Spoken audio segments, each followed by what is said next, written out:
Omanfm. Emma Kaba ma transit the Babolim point so man 107.1 FM na wutie Otienka live Ash 101.1 ewo Kumase na watie Nab 90.5 ewo Asing Fusu eni antie wo Jiwele from Odiaya Nkanta after 2 ewo Bechem Nimdi FM Ojunyane ena German FM ewo Drobo Ewiase FM ewo Wenchi Star FM ne Basta FM ewo Atebubu omunyina ekan ho anwumre Osimpam FM ewo Winneba Fish FM ewo Boaman ena Nyansapo FM ewo Shama oni ebeti adwumade enso ewo Radio Mountains eno wadukrom ena Achimansa Radio ewo Achim Odan Yamko Amanane Sources Radio, Naspa Radio, Abawa Radio, Golden Beach Radio, Tumi Radio, Nina wa London, Amansan FM wa Milton Keynes na Free FM, ewo Manchester, Dormat Radio of Frankfurt, Germany, Holland, Obeti Nka, ewo Kanewu wa Rotterdam, ena Ganata, ewo Den Haag. Afi yako Italia, Nkwa, ena Radio Living, ewo France. Oni ebeto aso akwa America mamu Denver Colorado utie Amanado Radio Woodbridge Virginia utie wa Brempton Radio Ainve Radio and Connecticut and Amansan ewo New York so our stations are bebre ewo wiase afana nwumre wodo ontoma aboye de ano ye de the hottest and the most listened to political program on mass market radio ya dodo pa no etie no ede ebro na nwumre nsam a yedi gu pronso edoso na minikai ena aboafo a wota yachi no nempo ho ntoma na fe yewia na abedwafo asi enkonwa nwumre enkonwa no eso esh Hobson Adoye eye MPP ni lawyer Charles Amo date eye lawyer ni mapa also eye communication na afi Dr. Charles Jamna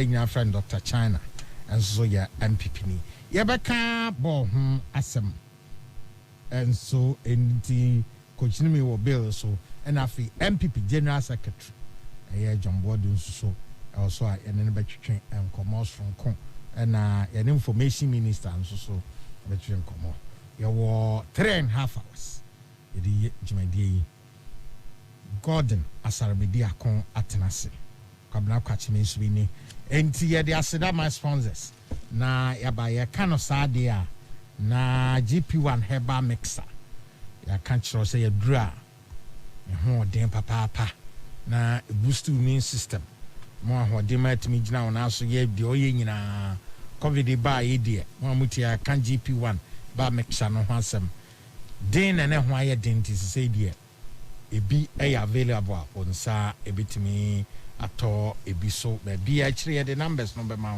na wetimi atobi Amen Scientific Herbal and Alternative Medical Hospital osinyame ene yare safo enso ababa ye ho pa say ebeboa Radler a lemon flavored refreshing alcoholic beverage aba unim feedu nwatwe ontimi enombi cocoa Ghana ya cocoa product ahoro ebekoso akamfo di amount say natural cocoa say chocolate o say bilo cha say cocoa product bia obenya kwanya so be consume no de ene kwanso ano nene ebe kire oniama bibiri ene di nti anipa bibiri wo were ho a oji chocolate ema wa koma chichiri no free access Wall Street JK Company Limited NJ Nataraj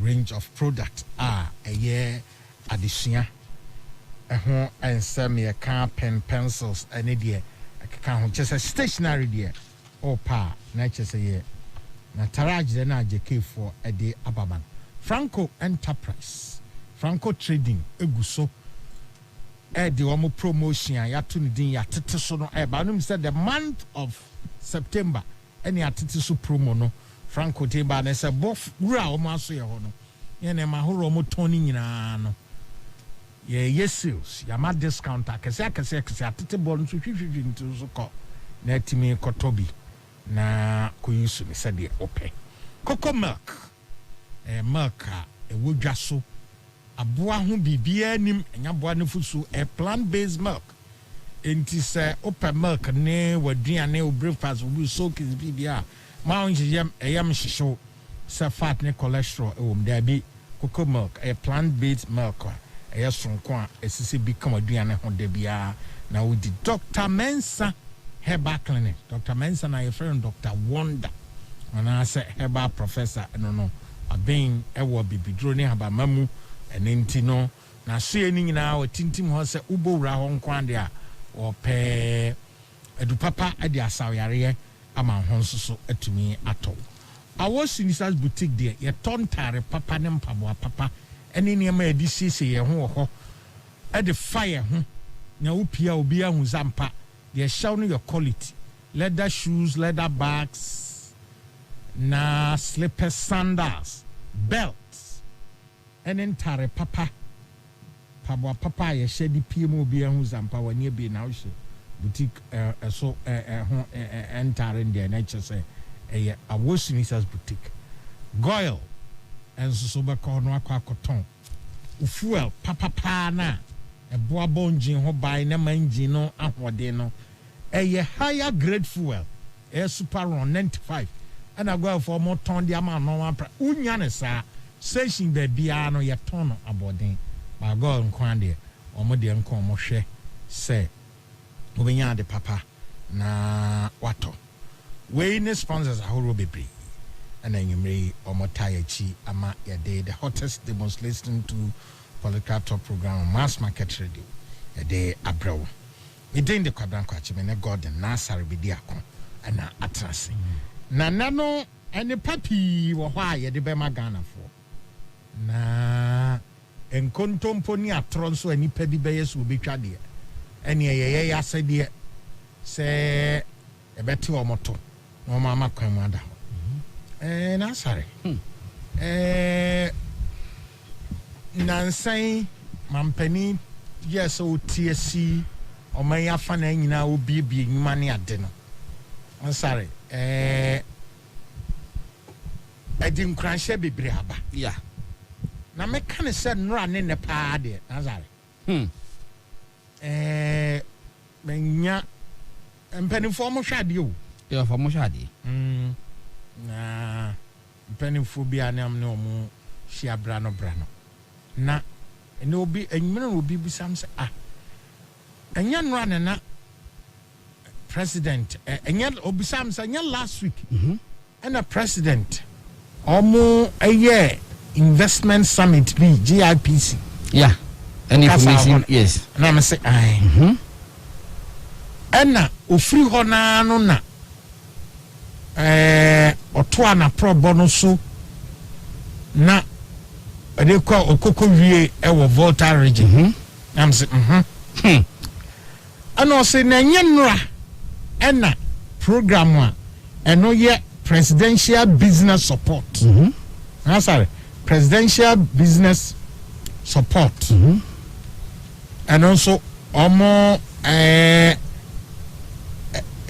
pa hontuma nam there be enyenra na obizamza enyenra na okọ Ghana Bar Association yes madino and I'm saying no na nye fiada na so kwa no okọ ohu no if you answer no okọ ohu you has yes no and enra na Dr. Baumia Mamia wunti okọ we no no sabesen ko na ene no nso yakoko sie ni bibia wie no osa ba Kimpiski sorry na obeda presidential business support muhu dwumadie and I'm saying and then you mre so Giadek Ghana Integrated Aluminium and Bauxite yes the Ghana Integrated Aluminium Development Company maybe and also so or pound to an na president on resting. Dabi. Na onyana ho din free. And I'm saying ho din ko. Say boxing na wako. Eyamamu a wahihye. Na odi bibia to na kwamu pepepe. Na se de be ya oman no besa afa ne ntuma pa afira no ho datwen eda no so. Yeah. Na sorry. Odi ye ne sa. Ye be kan democracy ho asema ene omo no oppose. The Ministry of Bar Association press conference. Ne omo conference obo Ghana de oka. Oka ho ya. Baro hwe ne. Jumadi a e course e wo Kempiski na. Asa niema bi di dead ewu. E chese COVID ya e wo mu e ko mu ye onsa aman bebre abrede. Nenso Ghana yetimi afa e kwam bi so atutu ye die ni yi. Ama obra binum nam no more patch so didi ya se COVID didi ya se COVID ni ade no o hwe na governor of Bank of Ghana ono presentation na o hwe so the banking sector no omo perform any ade na o hwe businesses unim say AGC can AGC now Anglo Gold Ashanti enra omo tua dividends my government Anglo Gold Ashanti. yes At a point in time, I almost about $1. Sorry. Okay. We are sorry, no. Now the amount is in essence of in excess of 700 million. Wow. Yes. Now, okay, COVID so said the SA impact on international trade. Any idea? Now, last year, in the middle of last year, somewhere June, and then I buy a day in Shishayaba, say, ICAMS, able taking over from GCNet. As I him say, me man one figure pay. Man one figure pay. Na yam fanyina so. Em fan kan bibi. Say, your driver, nin some din ukrestia. Ukrestia mu a car no hwehwe potholes mu kra na asare na o garden sa kranka no de ko ena ye wo driver ne nsam o mre nti wan hwe pothole ba akumia na car na gene nsam agene sa akose titi ena na madam ya no konskeke ne nsam nya zen ya probia ne nsam ye wan sa awon won sam ye zi awon anka wo anka kadema semka hampa ntia probi ne nsam ye zin na mes madam ate na mi ba pani kwa frempon o jesu nsa wodi bra kwa be o fa mo se be kokuma sra me drive no tike bona be am sisi me onu na o se wonu wa Chasa driving the orphan or says of those ones. Driving the orphan call. Also bishop. What me come one me home to me da. Call to him. And I'm not meaning so no them compare no one. And I miss Yana Hacho. Me someone getting. To me call me Nico baby Miss Baba so they call me simple. Baba so my card me was it. No, also man I can't what people mudi. I don't be the abando. Senior drive to me what car na the members must add in your port on Befa Monre ye. Yeah, I was a girl on Obichum Boko. Tisanity. Yeah, Yabasa more ding. Yabasa in more ding. And answer in American. You see, Ansana icons, a Barbary place we know. So, Osha Revenue, custom division of GRE omo eye na so me je figure no e de amount o she yes from June 2019 to May 2019 how much to me year was 11.25 billion. Okay. 11.25 billion. Now, and icons a buyer. So, and that is between June 2020. At the Babesi said the year Kasa. What do I say?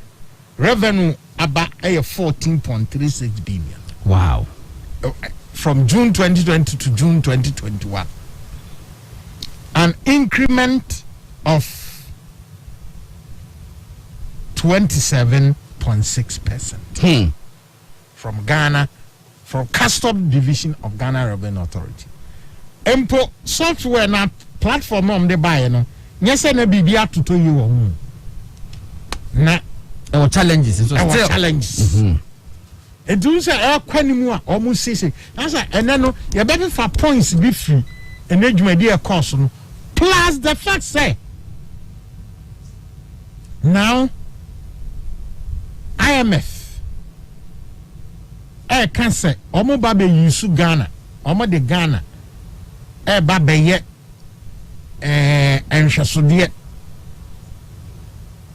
say omo be pilot project do as grant bi a omo de ma aman na covid ho akokire omo de afiri mu no na omo de ayen hyehyeye ama omo man etime agina omo na so yi Ghana ne select no adonti ye select Ghana wi a the business says amamfo bi kopɛ emwa bi saa wo IMF no ma omo ka say Ghana for ye ne ma ba ko miensa enan wi ye no na high standard. Yes, susu dua no ni it is more says kada the Ghana for ye no ye bi.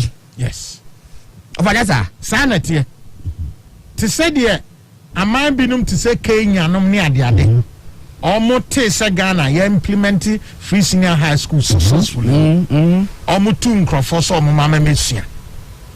And there are several government agencies, some policies omo ye ni yenti other African countries etimi shadaba say omo ema mesia.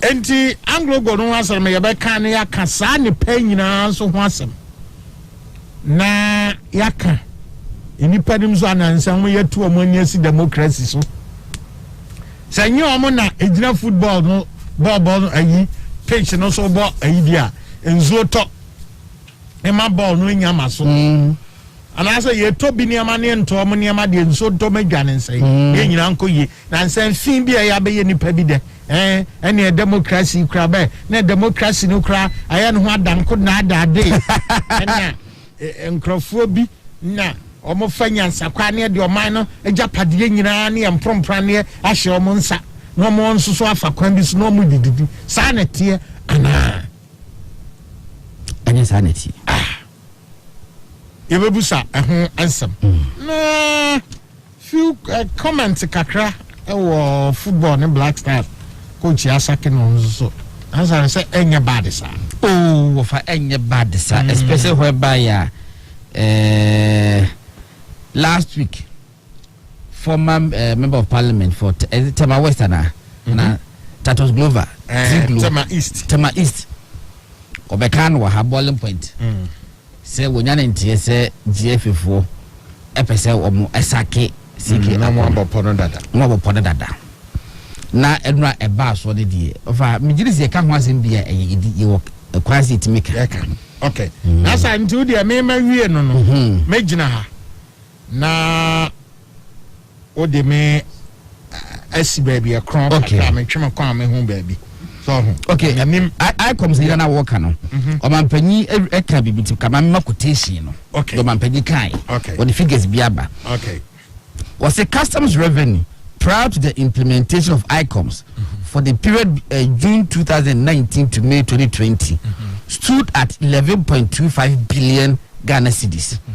Between June 2020, the start of ICOMS, and May 2021, teething challenges, ill-considered propaganda, and the impact of COVID-19 on global trade notwithstanding, customs revenue has increased by 27.6% to 14.36 billion Ghana cedis. They're not working on it. That's the confirmation. Yes. Air buyer and who did the okay? who the day in a year ni say politics and that and that and that and that. Now so ni nyina dia baniu. Say driver nia ni nsam yezem. Okrasti amu a. Car no ship pothole mu kra.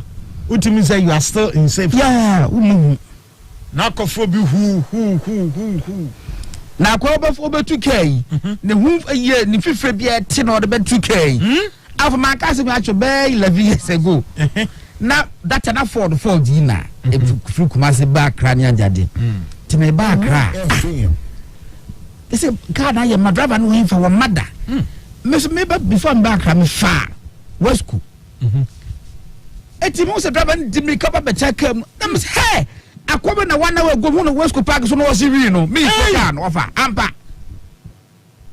wo bere ne ho hancho ana awa elia na ma hu no park no so ani krofo mu se ho no bom wo ko wura kwana bi a wo bogum o de kwahwe di fom mu ai na me se me na mu fa ka ko sa driver na bia no na wo hu sa driver bi ya fo betata ka no ama confidence akoso so bia untibi nka fie entina obi nso nam kuma se ne wo twatro se Ketia market project no phase 1 ni phase 2 you na kopa hu sika e ma wo de babebe eno nso so ena ya de no kra ewom e ba bontin e ba na sare memfa otumfo voice e ma Anglo Gold die na yes okay memfa no ma na yen kasa se ne Anglo Gold aya dwuma entina obi nso nam kuma se na ode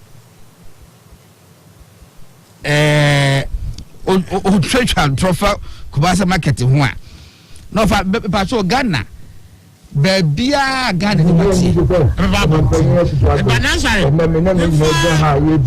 voice memfa no ma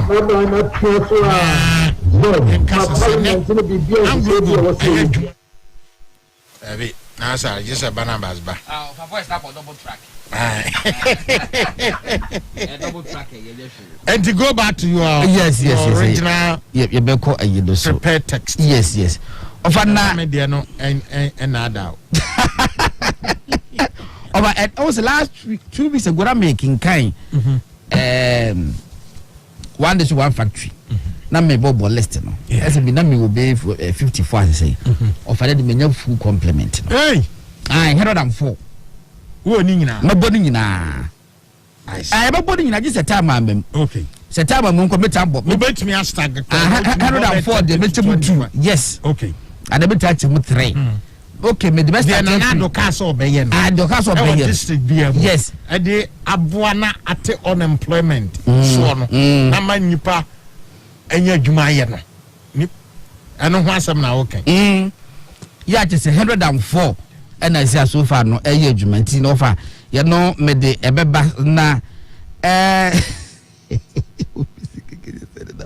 Baba Charles ayi bi asakito bi koso wo ye phone St Peter's a kire ye St Peter's school asalibutwe side ho ofa bed 3 years ago gas explosion see wo Atomic Junction ma NP for mo nsam ye din e wo ne mebebre so okay na na obi pese obi wona asase bi e wo asalibutwe ho school no e fere St Peter's nche ho no ma e residential area okay and we hu oil companies in the person dey ho ye filling station and now fuel station of our residents e wo ho actual petition in fact omokoye environmental year omokoye public forum no residents e ba ho nyum nyina so mo mpade because ehu and no mo share war direct and say bia ye distant away e share what say e ba be share enfie mi fifini ba ko bi ba ko ni fa bi ko asa wo dachi o maka ho asem wa ama e kudu NPA ho afa kudu office of the president America to so omunyai adinisi for last week ya bi twom ho no ma so go fast abotinku adanya nipa kro na asa akokofan ko fofo aba bi mu se o mo sa ba be si filling station no e wo ho do ma bi etu o san aye public forum bi public forum ye ko so 2 years ago ya mo mu nyina se ye mpe afa adna wasa ko fa kuta sa ko fa different company aba say wo sa aba of ko ma ehun esene finim na different company na enya EPA no mo ye first way EPA fo na ne ye first omo ye na EPA officers wo ho and now wasa ko who different person on wasa da be jim be say another EPA yes. officer Ashale Bochua said I'm making St. Peter's petition me wa petition no mo tire bi wo ho ba busa mu krata call chief of staff wo krata NP fo nyina mpo troye people should be careful wa fa ho da je for station but why ade foforo ama Omanfm wote ho no so I feel safe yes etu de beye aba kutubeku made ye besere wa wudi sad na chini ye careful kakra because independent di wachi aje sa na bi to na mo akọ MP ho no mo ofa asekitu bi ya be adum se MPP general secretary betina asenti no we di ebia baba men kana bonte kakra sa no abatina ase ofa register say MPP forces here will be akwa control the so MPP ni a ko constituency office na control within amse constituency amse mo achiche forms ama polling station executives na ofa baby hol ma aye ntokwa okay o ko so control within a eni ho ye man control within bi no videos ya aye ntokwa denden di o MPP penny for say on person the strength of the party police station bia na omo din ko bo mu say ABS and now man panya na say be general secretary back constituency a woni say MPP for ho yo ba twum din ebe o me 2000 enti wa budget wa strategy say be ni pa bia be 1500 ne kusia afi wo ba eni pa 200 na wo bo bu say eni pa 2000 na twum din aden na party penny for ba say pesi sia say na mu 200 na aba na via ba bibi so ni abusa mpeni for say it be say the one information ankoda ma na say ni nyina party strategies enti ni pa ba twa mudin a na wa fa no register da say obotom say mo obi antwa wudin ase ne say ubusa ma che say go for che say an ye no asa register no na ba be ye album amom da delegate me the minimum how it goes but they are preventing people from writing their names as against directive by the party adding it be cause of Ashanti region, it be cause of Western region. Adentra. Because and yes, and MP be lose the seat. MP be any one man seat be jawo dia Ghana. That be now the one me to obi. Now the one me to obi. And I say you be na coin now buy. The party is supreme. The party is supreme above the interest of any individual. Make I say MP no crisis and so one win kasi bia. Over 1 America kasi bo be 200. E bo wa very unpopular. Very unpopular. Omo of sankofo no mo yesa MP bia wo ye popular. Ya wo confidence say nyame adu no so mo prime minister bo win na. Ofa wo nye sa ade wi. E mankofo emfa bi na ba bi mo asafo hene say party ko yi chairman no ana say constituency bi obidia. Constituency bi no wa yi obidia. Better you obidia. But a binum yen it is said your mother. Yes. Now person contest and now wa fa ho time we do person so betu me no and na wa what thing. Na yanya contest. Na no man penny John is cook for one na nipa o hwe fa na hu no. Yes all for be for no. Gentle giant. Mo hwe wo mo ana mo ne gentle giant nam 2000 when he was the president. And never a day. Kito bi na hu wo mo ana fa so be boa. Ketwa bi na ho mo this is no podan na chese ne fe otom ko na chese ne no ano na can your body is there yes Eastern region unim Victor Asihene you see Ofoi Caesar hey obo mamadin hwe bo mamadin na ba ko bi so wo asante on na fe na ho fe doctor ho fe bo asante at south hey ubody yes soldier mind doctor bi no same ya edi ya yi Dr. Sian what do you say tema hey maza David ananom gu chese edi aka ni omo wai and omo wo hefa Ofa ene omu wo hefa. Ogo Kumasi ne mesi Alhaji Kwasi Abua. Alhaji Kwasi Abua. No ayi won. Tafo kwa no so ba bi o. Ah, se Mamponten. Mamponten. We Ai Mamponten no popular wo. Ene omu wai. Eti na dachi wo so betwam.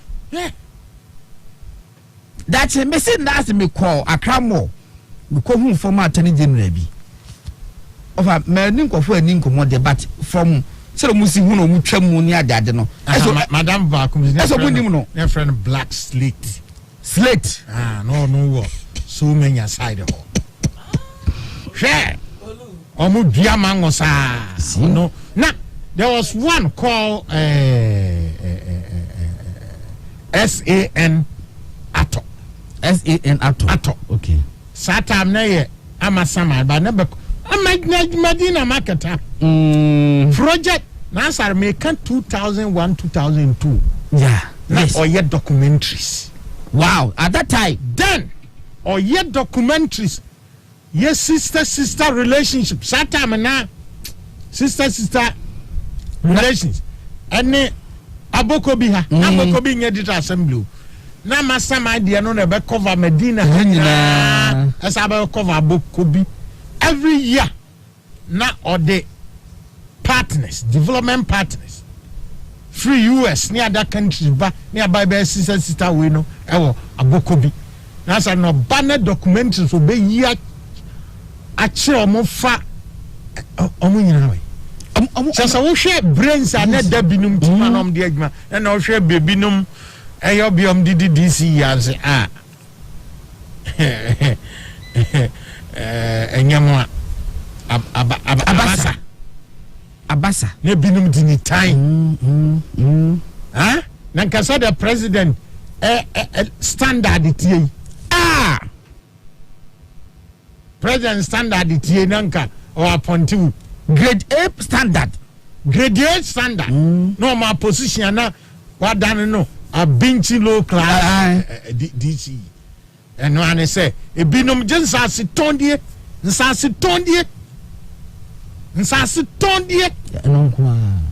no more tongue, ne be mushe. Na a do election cry, ne be party for no. Son of Panama come back being one man fees, baby. Zoya Kanzo. Omokaso, this year, Moya, and no yes, and a party for no before or Fresi programs. Madam Wakoyamo election, why we are Omanfm this yes. Na man can't and a man can't also Atabu man, yes. And before struggle, na there were almost nasi Ediasem that this you know any party for and some sa Ibu Aprosame Akufi, no more cotton, will be any party to Mako sa 19. Before the election, President Mantin or he Nasare, I'll play you the team. Or he bia or Boman Penia Basuya or Sine Momudisi in India. No Momudisi in India.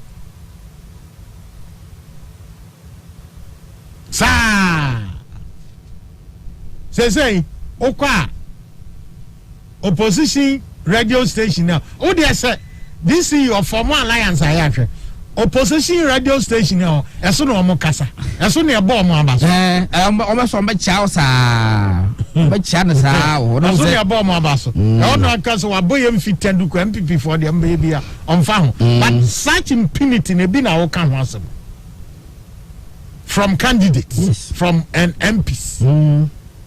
Party ama directive yenya saade wu o se media menye over my dead body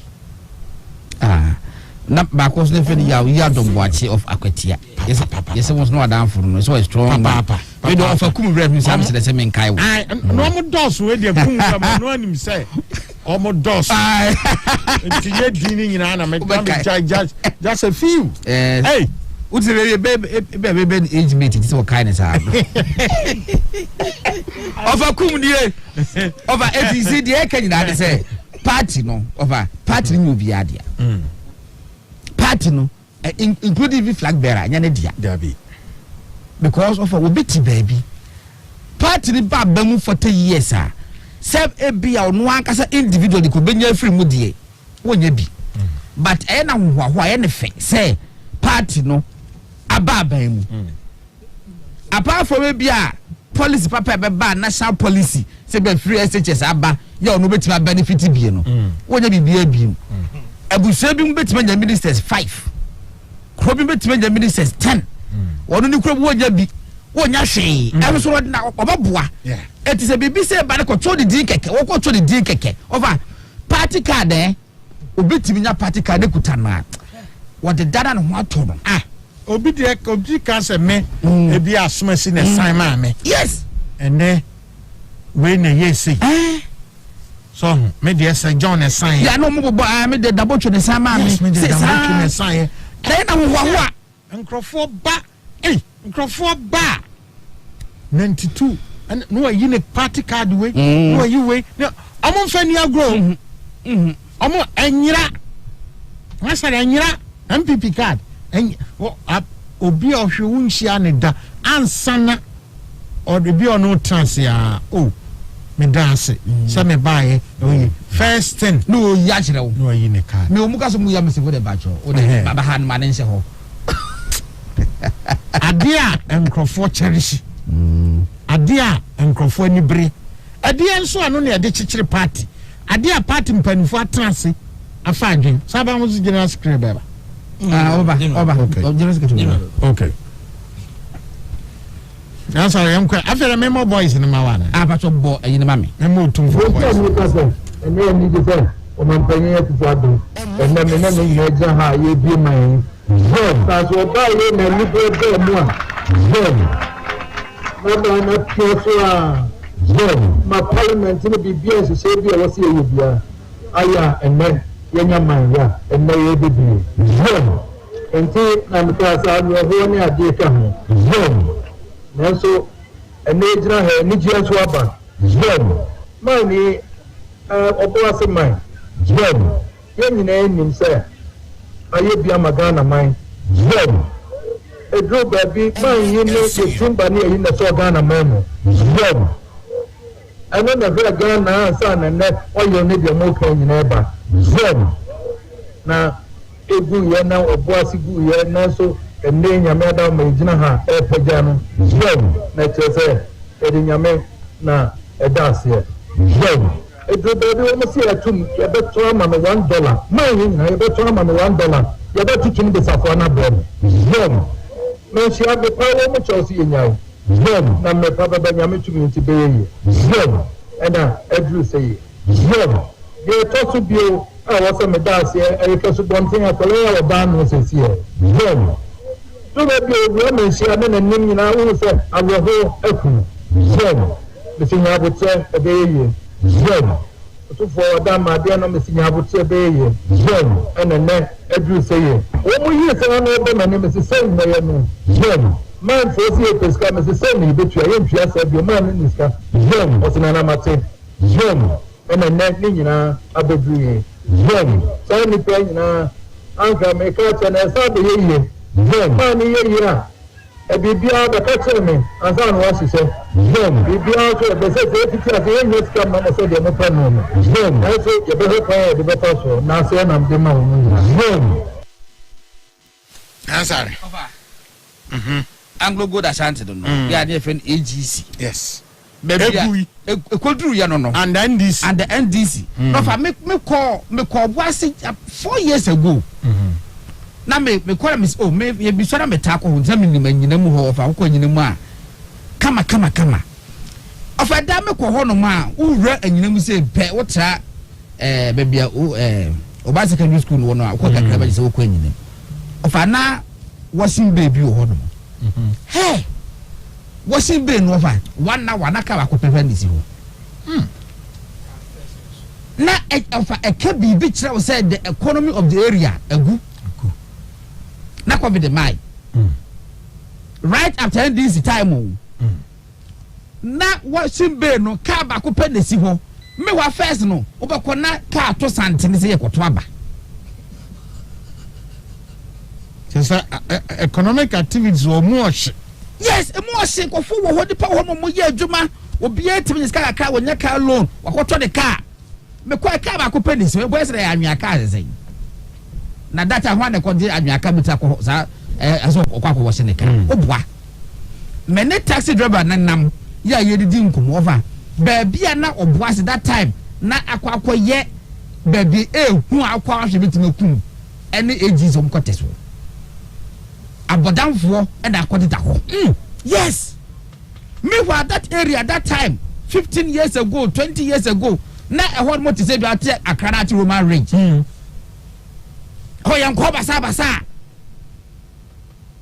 But and then this baby na agency work as it here, and what baby danger zone. Yeah, for hop. A fool.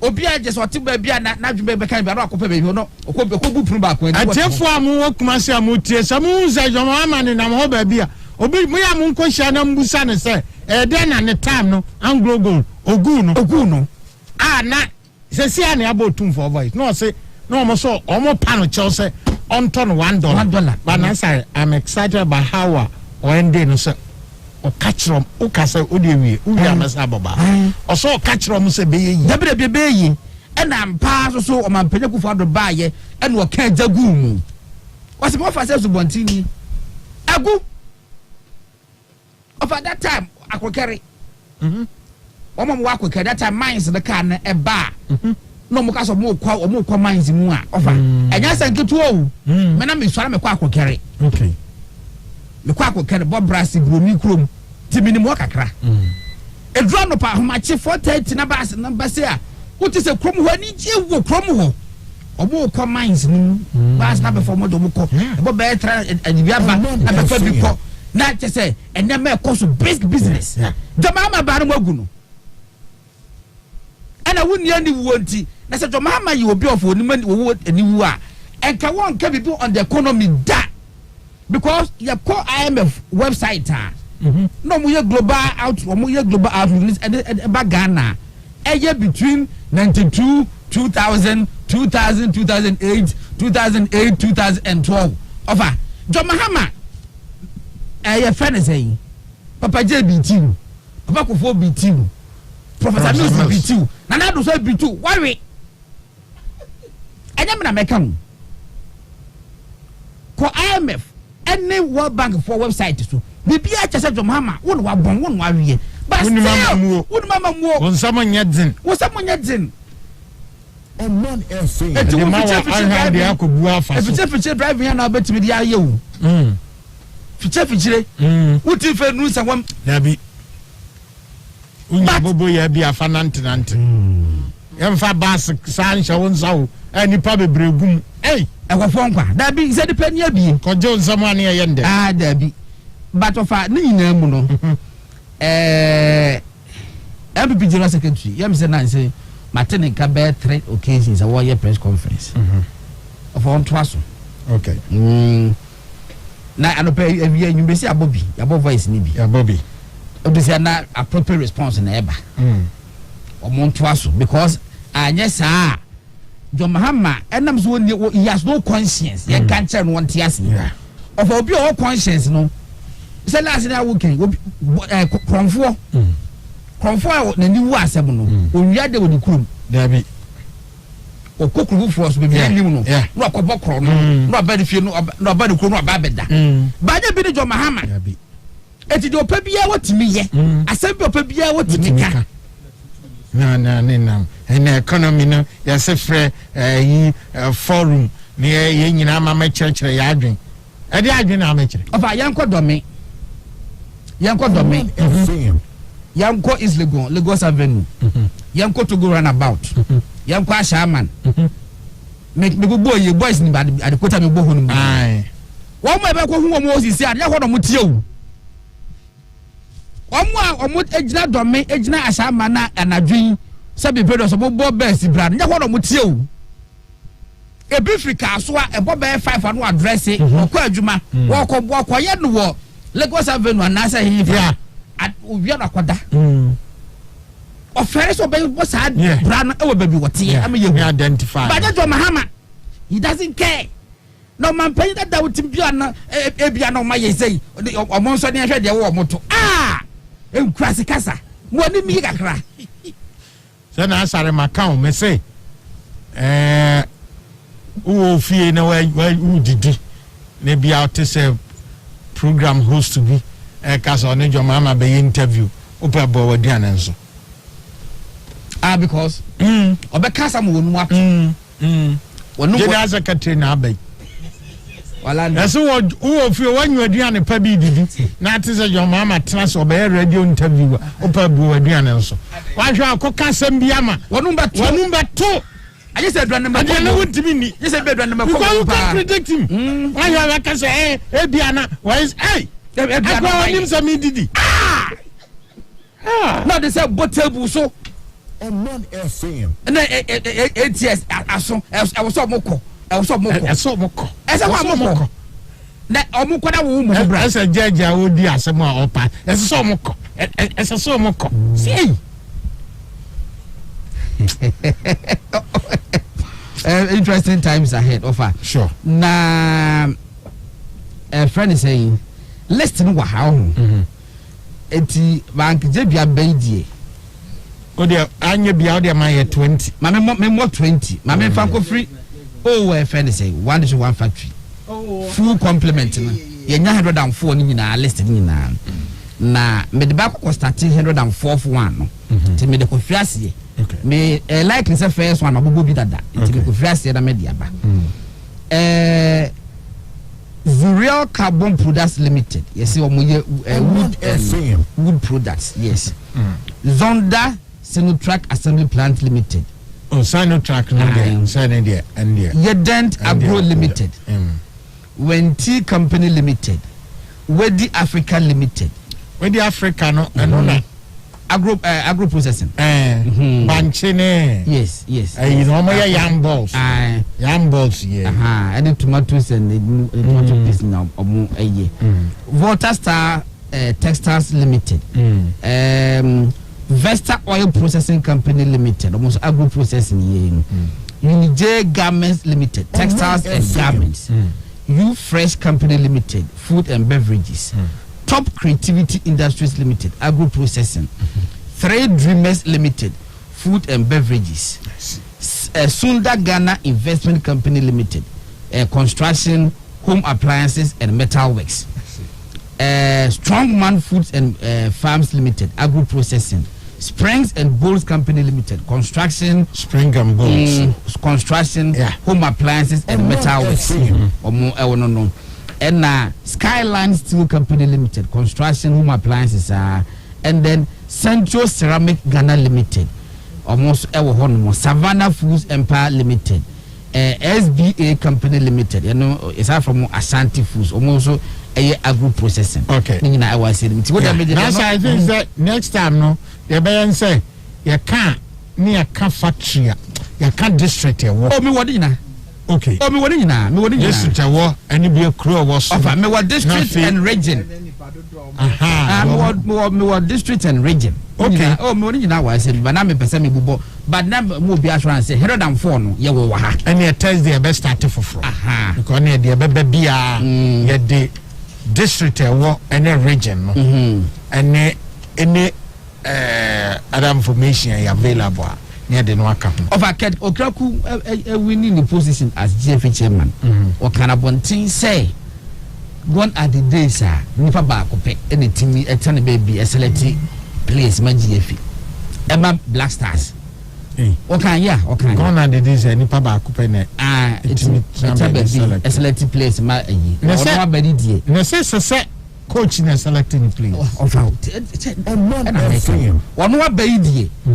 Eje coach nkuwa na beye e wo se je fo nyina na eye offer output ni ni ewu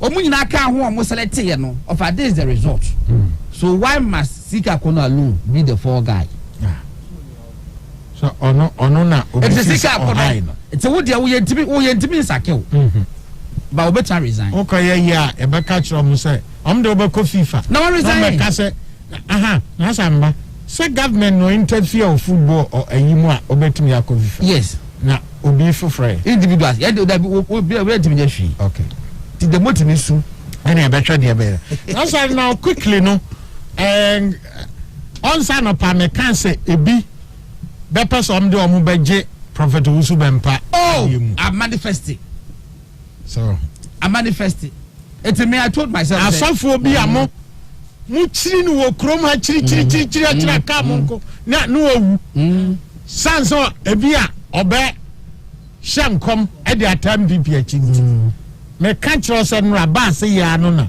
omo tra se hihye ene omo no omo start issue statement say on say him say prophets no omo wo kubi omo issue statement and omo so omo plead omo nam che ASMPP ni wa ni ye any say no e ka cho some hwe sankofo and I'm sorry bibi nso ana asem na eba no esese mra na ye na adwuma emra na ye na adwuma eninti na police for che etimi che no yes eninti no am de no kotum eninti no am de no court eninti no am court omo kosre ye no court no so apene e bia mo na sorry enye memasem enye semema enye mensem da benya mensem. It's not a show of power no na eyemraso ena yedi enti no sanso ne yehwehwe se mo amo handle no mo amo dia ni djuma no ka hu say it's not about so bi obi betimi adi mensem ana obi betimi a kire no her power lies ana due process equal before the law enya sa na kire Yes. na from what we are saying say true say nipa de obi abetimi ayare this obi yare na ye seek medication and say or hospital name so si so say hwe na obi timi ka say yenyin so mfiri so na yansa Yes, I've had a cosel. Yeah. Very worried if it's fast hand call ye dia. and na say oda ha police ni prato ehwe no yensa amfa ayi engu ne nsa oh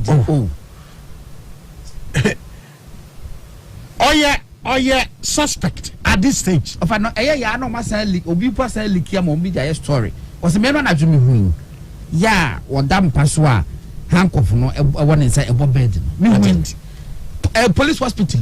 adent Enti when the nya asa. anya police hospital mo muntimi mo bi angaide no enti obedwane anase obede enti mo nhwe se mo subject nipa no to the law mo nhwe se muntieti an human rights because no so he entitled to be bia or entitled to decent treatment as nipa mo holding in police custody and he say but some shansu na be a bin so more service no no if he say and that is the problem as I always have with some state institutions and nipa bi sisemu asamba no more rather no omo akoye na amade no kra ya homete na boso yes na fe de abufuo ni yawde bi aba they should draw the line clear na munka hu so ye nipa nso so here yaresa esese mana yaresa na sese doctor nko na kase ebia de bia odri no esese na drips obi so ni ababe yiyi ne ntantam ni ase obi se nsamfa no nko ansare de ya so de akire de ni edi akire ni atwe nimsa nwumre na ne law say the lawyer Gary susu bibia omu a share the information with us na ye hu de wom because in as much as everybody is equal before the law and that is what is happening why bonia yemfa no famra kwan so but mo bia nso so ntiatia the fa hu die so I be so power na wo no at this stage he's only a suspect yemko yanim ofati yam say wo the general secretary ha na me ti kakra na yo angoje bia kwa ba mejo so na mo hote saying onyame adom ye of am ba cho bi ga kije bi na aminim sabasas makache ne da e ka ankije bi be obi a woye MPP ni ya sabi produce a person wusua bibi no fa pen okay se maka se metaka e be men kan chere se ujam menim da acho professor Mills time na me call ETV na Thursday na people mo ko ready budget and no me say me guest na me say me so me budget team reading the in fact more than mama kakro me dem akabi while me Frank JB makada yeah me Frank JB oh wo baby wo outside Accra but obey program in me radio station bi it means here no of a while me fa pen ni paper no so the meaning ye for journalist na me say teacher takje bi kasa wo kasa na me cho nose na me ye nose kakran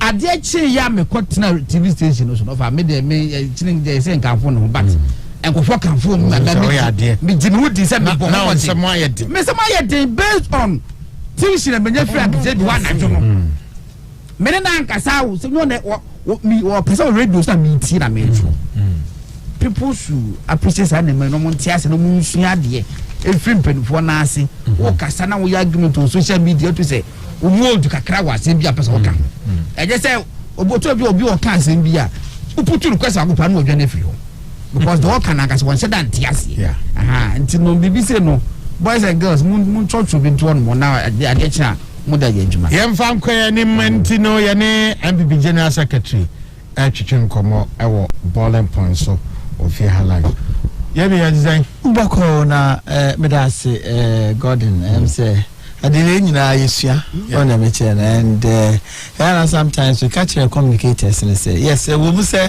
or say provide them with information but one kasano as an individual no also to me identify area or strength we identify general issues they say nyina you can say the reverend who been pass me abe and no more there nyina you can answer but say one kasa as an individual na in our strength work na sheda being wo ho na ho asamba na che say o kan na che say o so unjira bibi so na o kan e bua so ma so as communicator no ya gidie wo mu e na o move until mesre say me de be e so dem part say me be sha say e issue a you dey from the other side you know said I take advantage and o shan sama say prophet na jagezi kanya se ke John mama nka onye sa no kire o se John mama na nye president papa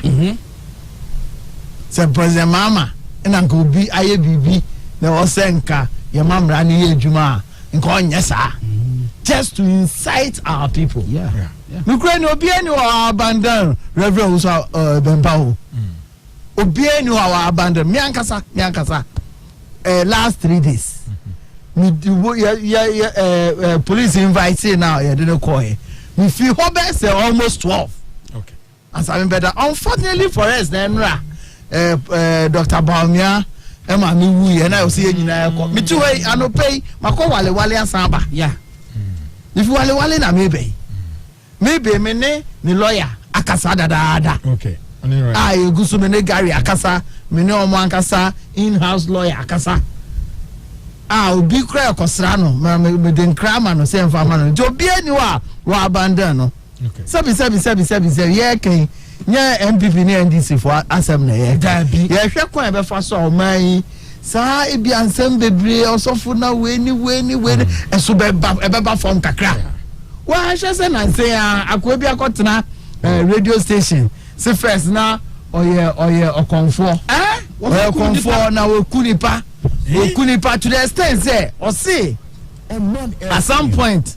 honorable Agbesi chairman MP obeku pregnant woman life esie no wodi fie a serious matter of a report they were putting into writing no watching no court kasa asem we police are remanding and say omo hwe say further investigation e bi on be call Agbesi kro no fie akọhwe se ni pakro no because o sie na say police call guard hunt and jam na go tutu dompeninya. These kinds of things are happening in our country. If people ba na mi yisika me yisika me double sika me triple sika no nkofo po no mo a poor normal bomb in this country. It's Mr. The air can onye MPP ni NDC asem. Obiara ni hwa sebi we in any what the air cost we did say. Obiara ni pada say there you go through tribulation at some point in time.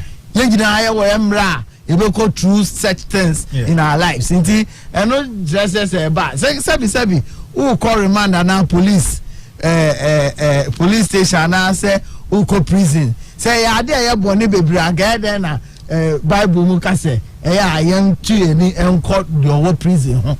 You understand? In life you go through tribulations and this is one of them. And that's how AC you can see say it's going to reform a lot of things. Not only Reverend Uzu Bempa, it's going to reform a lot of things in our country. You best say obi enu abandon obi kra na kwa bi e be fa so a mra kwa so no ye be ya ade a say ye no so be nya ne fa ahudi no ye be ye yenko chinchim mra bia yenko ye bibia just to make sure say ye nyina no yetumi edimra so wo de ye nyina asa na me ba de ntia me ba ha no ehun no o se be se na otwi mienu ni why a press conference kakre no me raise a lot of issues. Most of the issues I'm raising as a result of His Excellency the former president and then no kika bibi say oh na your Kote regions no ya te regions ne keke ya in fact developer ya man a clear statement I can say ya te region within 1.5 years ya 96 projects out of these 96 projects no ya handle over 70 of the projects and the amount omu yusu administrative blocks staff bungalows and all kinds of projects. Beyond that, in most of the regions, Agenda 111, it be taking care of our regional hospitals, Not others, so Agenda 111 taking care of their district hospitals. Yeah, the two guys, to in the car, okay. Kazo, na buy na hospitals, be Oman hospital, yeah. Hospitals on by 2 years, hospitals are President Kufo through the Aerojet projects, or seeking funding for 8 good years. Oman to anya hoshe. And yes, I buy never completely na guswa ye. Vamed projects so yes. NMS projects and no 8 districts. Baku pen here dodo ade you buy any redesign project and na yet account bi on am share na omo ya misiri kakra ne say you can niam issues about corruption ne niam ya say omo ntumi be gina be ka say na this yi MPP aban fi answer e be tumi ahwe check corrupt practices. Now why na be check corrupt practices? Why body na me hwe why never check it? Why omemu ha before I hear to President Mahama na buy uka corruption pendant this for the bofu anabeboa so omemu ha na brantie bi through the company awaye also your computers or you say Kromu ha contract e ko e ba nyina ono kwa na e ba through source sourcing true sourcing wo memu ha emonya ho akukudro se okoye ye friend saying okoye Hope City $10 billion 10 billion na better no onye $10 billion contract say one contract e cost $4.5 million onu ye to be the same contract ni mano over $1.2 billion e better no to be nye you can what is say almost as someone was sitting a switch limited contract there. This is a contract that was given by John Mama. Now that no for example ono jina say me John Boedu na me responded to John Mama. Na me no as general secretary no your parliamentary seat I want if you want 60 down about 138. I say hey for example Ujo mama no kra na o ka ho asem. No mama address no. Ujo mama na o ka no ho asem no. Ye de President Mills ewuye. and they did a buying share and Sanamabwa, and obey a president. Obey a president in a court to about 2012. And who summer court in the 2016, no? Yeah, 2016, no? Mimi be a general secretary, near 128 seats per day. Then this is over 140. In one election, you move from 128 seats to over 169 seats. John Mama lost votes 1.5 million. Ono crap about to Obama and so on contest in 2020 view. Also contest in 2020 no. Olusu over 500,000. There's no political party in Ghana. The presidential candidate, Echo second term, or to be winning with a margin of over 500,000. No, it being seen. Me tell a record am I here in my party no. Second this is I'm one come swami.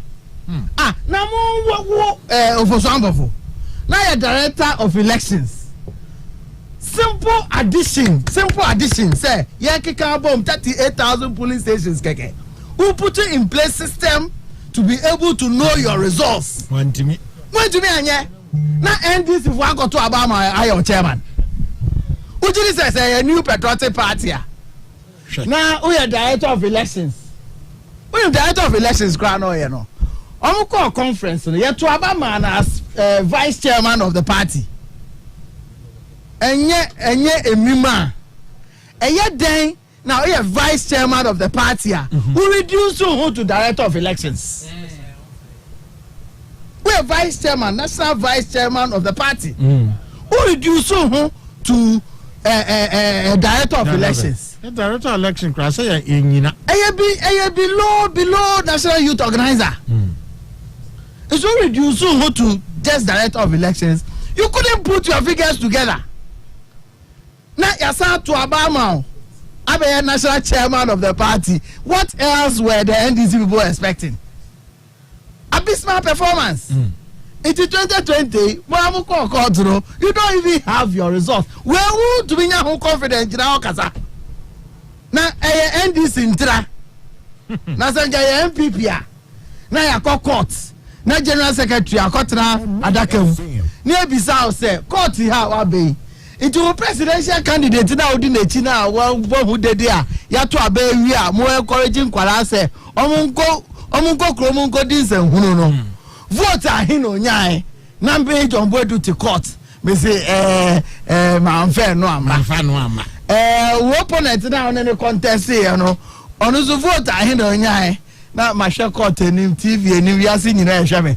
Me say me nim se mo bisa me no nti. Eno nsanye no nti na me ba ye. Okay, iti abane ye to ye na. Wan kasa o say mo agent wo ba bia.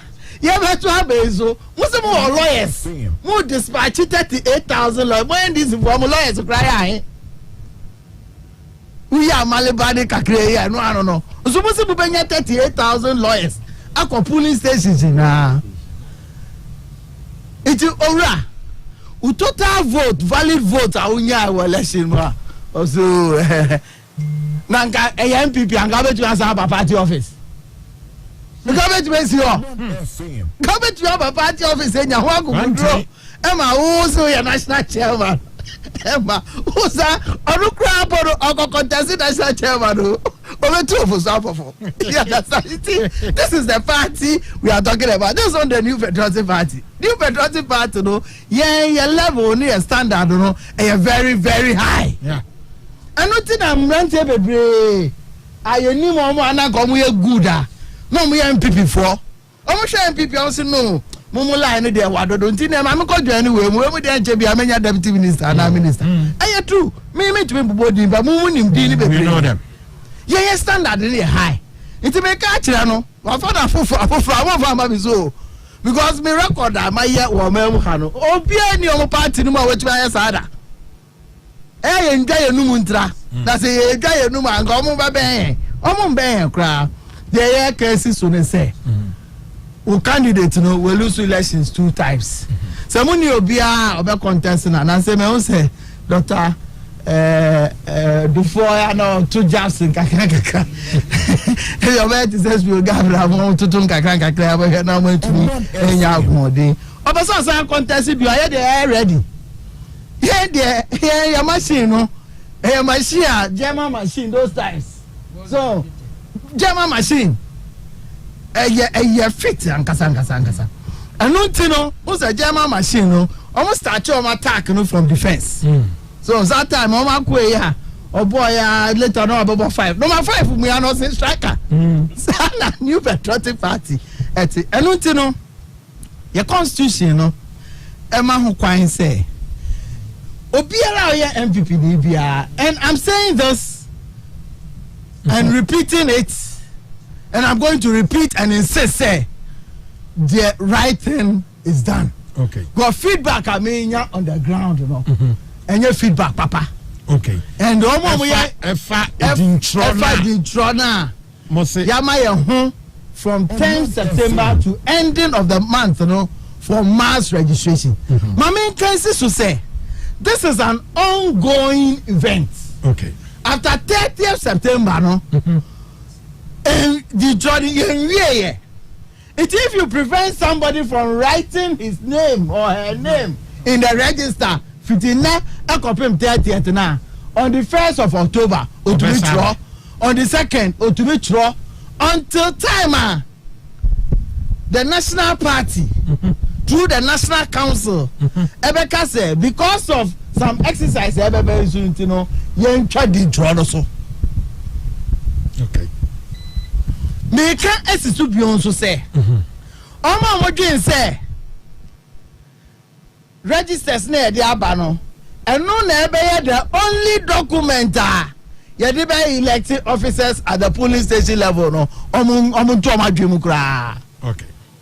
Omo forget to cry. No mun jai say since your registers they be cry wo mu fear. They are preventing other people from look. I receive because nothing. I use the occasion to test around, ask party people say Kosodenia. Obi was say police station chairman Aji Adiano ni fear for deep and outro. Obi o cry constituency na Aji Adiano. Omo for my police station for cry mo mu trouble din. I don't want a situation ever force national from sending back police station registers directly to police stations. You mean personal situation no cry. Into obi or baby. Now the police station register and sankaya. Mom draw letter to General Secretary too long. For maybe a constituency executive so and our chairman copy region. The copy o copy e na to be gina so prompt omo no ma ye de wo say omo ye no copy de ye kan ene say afie to aben that's 2020 to aben new patriotic party enya over 6.5 million people omo to abama these are people in politics no and you nyina na members of the party there are some who are sympathizers there are some who are supporters, there are some who are even people because of maybe NDC for when he to about NDC skirt and blouse. You person use so occasion, you know. Now at each and every polling station, you do draw as a party. Now you do draw keken so you to bring some basic data about ourselves to say be our house number. Telephone number, baby out and all that. And number buana say yeah campaign that easy am I. Now because they all registers at the polling station, you know, say maybe a polling station executive over polling station register no. So electoral commission register now. You can easily identify the padudu awo omo betro ye din say ye MPP4 you can identify say we mu nyam betro omo din ada omo ye NDC4 na so omo ye NDC4 omo ye hwamo won ye to abanso in this country ye lose vote bebre not only the new patriotic party because him comfort ebi otin cry oto aba ewo Kumase oto aba wo bekwai oto aba ebeduro ni ebeto aba no now no because nobody gets in touch with them, you know, and difficult for individuals just to pick their money and say me call Bekwai and me call Doma Kotoaba. If we mandate this process for a very long time, anyone more register or there before floor, we can get in touch with them. because and then no abeful video no campaign no a bit more easier and cheaper. The other corner now go for free so one number you can easily speak with the person and be able to get that. This is exactly what we are doing. Then go for and say because next year no you have to police station buy you have to electoral area buy you have to constituency region and national need to know. I said no that and no that I'm about to say yes I got problem behind you until Mr. I don't want a situation will be forced from national to be intervening in constituency matters or forcing the region to intervene in constituency and police station matters. That's right. Because you better rules and regulations are a guide about water. By November, December, now you decided say you better about January. You better say you better review our police registers. You better review by which time no na your ID card you better no and also no na your share no so ase. You better ID card do ayaye. You better police station registers no. Se nipa eto aba wo police station ho ema MPP eye 300 na nipa 50 pena abetro mu dia na che se bibi wo ho. There are other people are on metro ni but okra party ID card. Party ni. So, Mr. We will want to block all avenues, sir. Ebeboa na ya abatu no because you see who call third term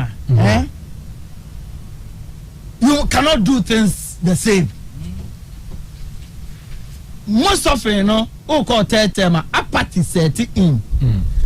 One of the causes of apathy is about the fact, say, me person may call contest election, and I may person may call to about me, I'm a party, that thing happened in Ablekuma South, in the NDC. Only decided, say, yes, all card bearing members into Abano. Now, me and Casa boys are many of them work Olegona, only NDC for wisdom, name call for no. Esan say chenche good DMP open way detail no was support of Adeko Kwamone and this paying for no jomo registration they prevented Kologono for no bebre from registering they do harm go to abano mu yi sa MP no all of them also decided say yes we want to aba say yankasa intended elections na mama yan go to aba ni bia say do general elections then and it cost the NDC a lot in the year 2016. Personal no. Na party na ho no etumi ejina so nti on police station somewhere there. I believe say I've said enough about it. But Musa o muntimi nya online de nso nka ho. Na muntimi portal bi ana bibia. Muntimi age information na ma hwehwe mu nso. Politics also no. All politics first I can say all politics are local and then all politics are personal. Yeah, personal touch, you know. No, personal touch. Into for instance, you ban on ID card and some now. Apart from membership forms now, you have the free at the polling station. You be able to upload on the net. So upload it on the net and also craft forms that said they are calling free now. Now what feeling? Now they are called polling station now electoral area now constituency no. Now one man an officer of the party a vouch say Mukreni we are member of the party. And this is one of the documents nipa nibe to me they can say oh we cry no or be register as a member cry ye chocho di ko be cho ni di the contact number ni wa sign wa ha ni di e wo register them. So now we acquire primary document for us. So now obi person preventing from registering as a member no we no be to me aboa. It is their own canon. We primary document in there. Your person obi akofie. That's the essence of it. Me say me talk about SDA or Asen Central. I say me kofie weekend me be say akọ akweti abi fi ha me fa ha kofie. Ma ko me polling station.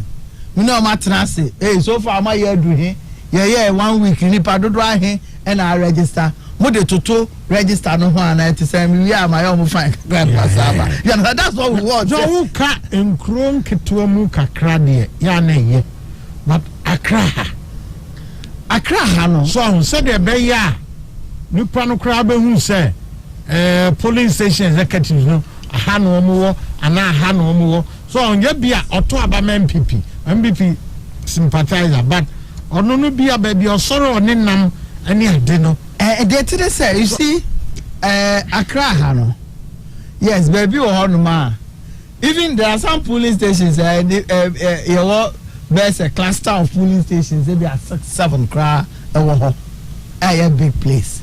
There are some police stations a school and a hospital. The possibility say if you know be a register crime by hobby is higher. Yeah. Which is accepted. The hospital be as uncomfortable. School be as uncomfortable. When I tell by University of Ghana, there are people who are we sound to say maybe obitia or kokoto nabano.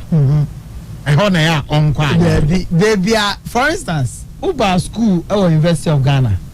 And until register ho. Now when we are school that ote Abesima.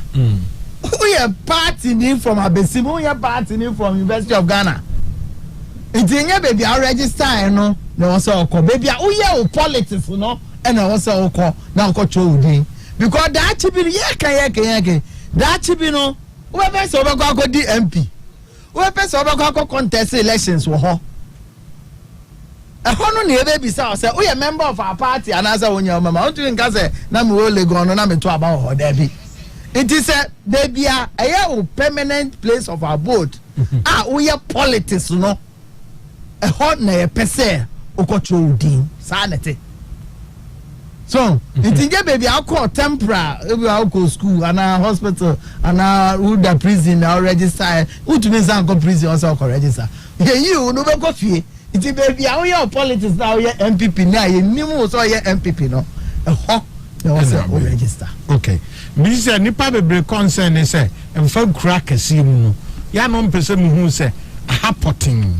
ena me kwa obi ba attend to me menya crack asim they also have their own arrangements ye kan ye ka say yanko police station crack asim bi wo no ma police station executives no kra ben on betumi aka say yi ebi asumasi fie for 5 of the polling stations say why obia we party member come other control di okwa on separate polling station registers here obetumi control di until we allow for local dynamics. Nobody is saying say chinchina kotna a particular polling station. Someone can some local dynamics, you know. Eboa say move to a cluster polling stations, you know. Now obia obeto dino register a polling station. It is allowed. So that no solves the crow accuracy problem. Form not to make a jet no akofele dia bana. There be encourages over feeling. There are some areas almost can say polling stations be or be governance no enyefe. We have now your church on the Basabasa, which is also there. Jomo decided so ABI exercise was back around near church. But even Oyasana, there's a place your person in sign in order to avoid impersonation in your manitino. Even Oyasana crana, also money panaba, time to when a good woman, also man opportunity for the person to sign. So we agree, say. If you are polling station executives, obi san on your friend mistakes, then you my person be mistakes be bro. Inti ebi mo I decided say. But you can person be use exercise books as a practice to go and write names and decide not to copy the names into the polling station register. Into as much as possible, no. In kanipa no ho. Na ocho ni din, ocho ni contact number, ocho ni house number. Na ko sign or konifia nke best. So na because who say nipa da say the way you want eh who be ma kwan say o ebi mo ntumi fa exercise books nko ra o cho di 50 a o be ba no no abe cho di 80 wo book num and I said control 50 or about 20. So see, in order to verify and vouch, you know, in the information movie, mon capture no soft copy. No, we expect say when the bear prime data, when the prime document periodically, no, all these documents will be collected by the constituency executives. No more so actual chodini makuma constituency register. So now also about national until with time, no, and all constituencies. Yamma computers when this information funny be possible go be what na be the technology be mutu every constituency be ayo there one arrangement so and also you be with time but moment prime we getting it done because even we've arranged say at some point to cry no do say you be police station elections ah sibia ye tumi ya ye to aba within just 1 hour now 2 hours no yenya your results ni njira no your two police station elections your trap pictures in them your technology or your IT department on between ama ye twa na ya forward into boy no na yen at the national level at the regional level no there were documents of all the baby aya registration the baby and they know the jama but for now they are concentrating on the prime document, you know, hard copy, you know. As for the additional one, no, it is the journey of the pink sheet. It will be a year. Okay, and you know, how easy, and I'm betting I'm making no for Ubia say, Matisse MPP for Churchudin, Mensume Passami Trumudin, but they be a ne choir or Nam Sukoni fee, the streets so na. You see, where's my air, you know, so no. The air, boy, say, you baby, you know. Now, Uti baby, we are MPP near, or to Obama MPP, no. Also, to me, who MPP pay you for so on your motor. Okay. So, it's also to me, Bisa say, oh, I hate cry, police station executives, no cry away, and our chairman, if you away, and our secretary, if you away. So, never channel, because that American politics is personal. Yeah. Until you know, so better Obama and Keke. The way so is an exercise to enable our party people to know the executives in the particular polling station. The one here possible constituency executive. Baby out now be say MPP ni impede you for a here. You be directed to the president. When so your added advantage about Buana, yen so yen call for because sometimes we headquarters so be if you baby to no aba. Adenya only obi ha wo yes because me share street bi so ebi so about me asi wani wood streets pa obebusa only obi ama ne nkancho is it possible say bia omo betim the signs bi ebi a posters bi attire say bia MPP registration taking place here for the past 3 years we have made sure say our constituency offices are functional. Say constituency office be but where we are looking at police, but I'm only also giving an example. Say we've made sure say our constituency offices are functional, they are open all the time. So yes, in the local arrangement, you know, Ube to me, but we still will want to insist say, we are MPP ni na Otu Obama MPP.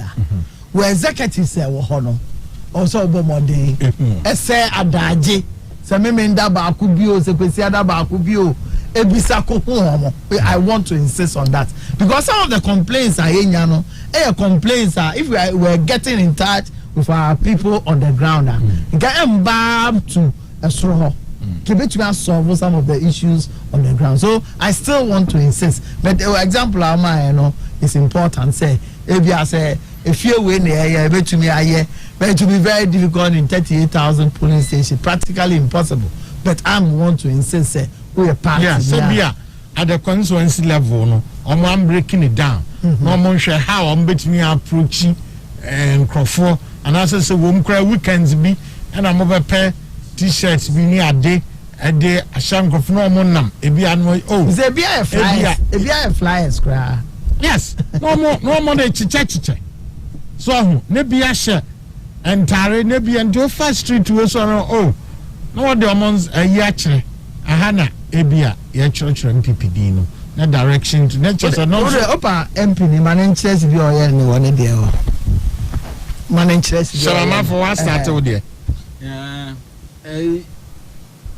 sisi ano de ye ni say yene police station sorry I mean chat here for say omteme kanche de ye ni say yene police station executives no Asia na ya kire om sene omonye no won say meme ho say for instance media na ye rural constituency ndiana ema adwuma na nye den bebre yeah ndo obi anim obi chese wokwa ekru polling station Omanfm bia wo ye MPP ni bia wo munim no ho but sene general ka no what we expect ne say we no enkoye efie ene ebusuasem sabi ye koto abai ye wo baabi wo ho a ofan okomi constituency a ye wo kro bi wo ho a womoto about 92% Emma MPP nipa ekọ no mkoto aba ni nyina no emu 92% eto aba na ma MPP ndi se wo kọ akọ okokro bi saaso no akọ ye registration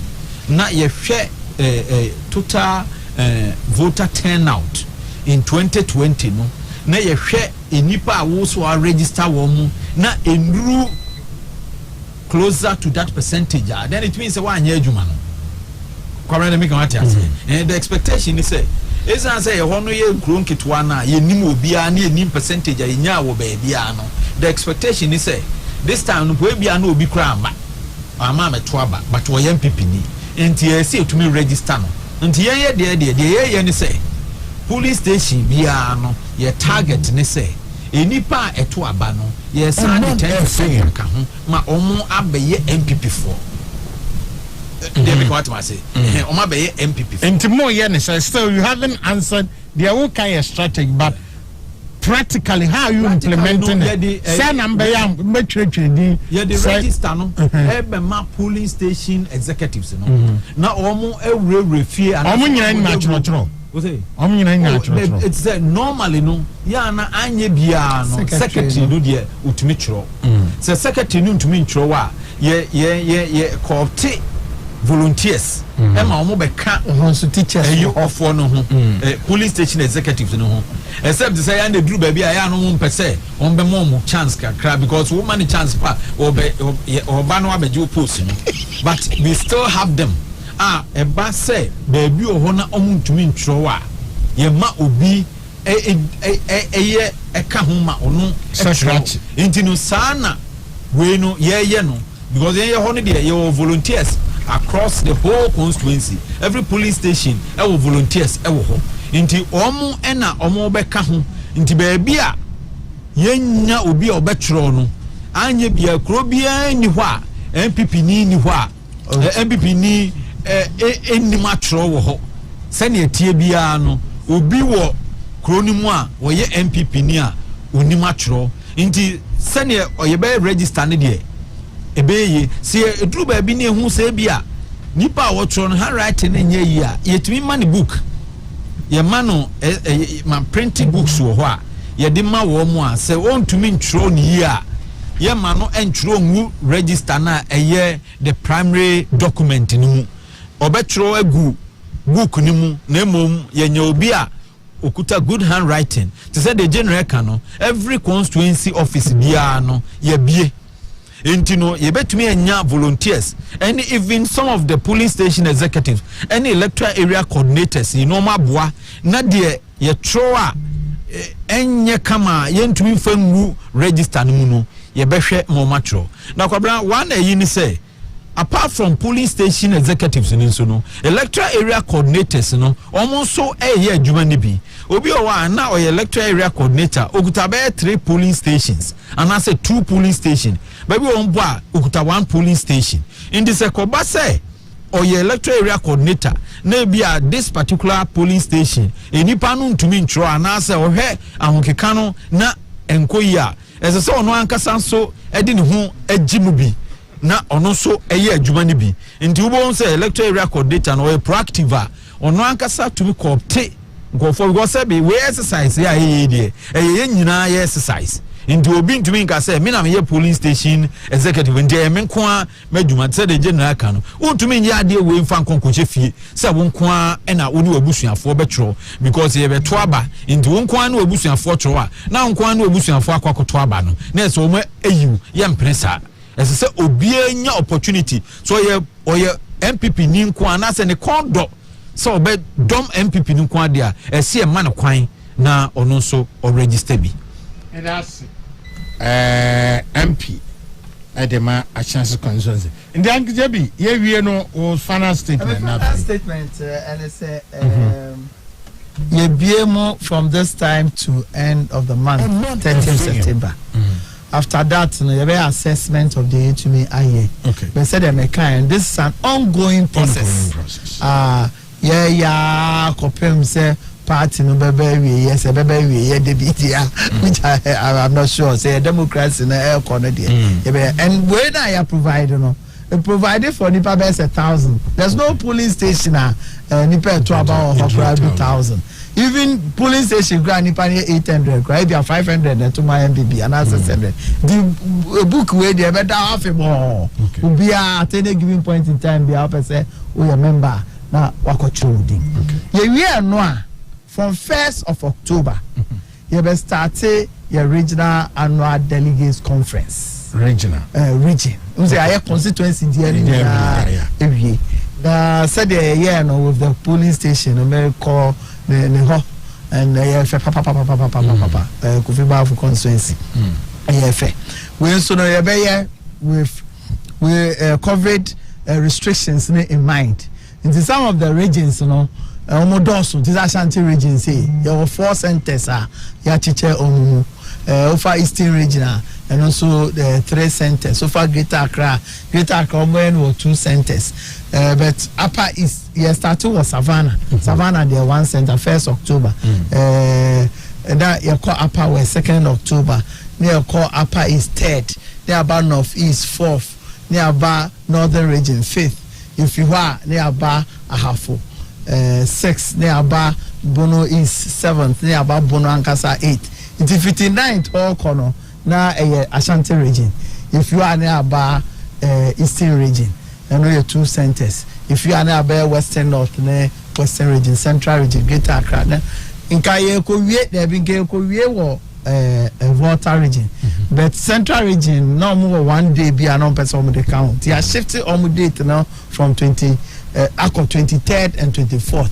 It's a hot baby or Cape Coast and a Kaswa. Now you're there. We are national executive should take a decision. Say the national conference, national annual delegates conference, because of challenges I sometimes accommodation, schools, you decided say your national annual delegates conference, you be alternative between Accra and Kumasi, Ashanti region and Greater Accra. To the last time, you were Greater Accra. Until this time, you were Ashanti region. Until hot, you be national annual delegates conference, and you be between 18th, 19th, and 20th. 18th is Saturday of December. Okay. 18th is Saturday. The main way no every Sunday. They are sorry about Shasi. The program no actual. So until I'm going to call after the program no. Yeah, just a bit my rally. But depending on the COVID situation, yeah, you better check it. Not Monday no be okay. There can be also say you take a decision. Say yeah national annual delegates conference. A trigger baby. A trigger party members are if you more proposal for amending the constitution, sign them and they are not from the time I be to the next 2 months, who proposal for amendments be to be at the back. Until say a BA on the 10th of September and a year announcement. Until 2 months from that time, up to November 10th, who proposal for amendments be to the back. Oh, the back. We write to the General Secretary.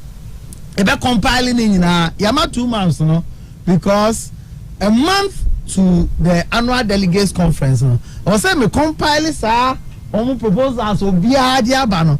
Because you have a conference now, you have a surprise will be. You have compile ne binding in into one document ni asachi chama constituencies na regions no no betumi akan the Omeba conference no that they are aware of proposals and confer from Nagbanduri and if they are not so no as we speak now to 10th of November to one farmer there do her may announcement say so far no proposal for amendment Sakano do ni yes are binding in the back to the various constituencies. This is what we have so far.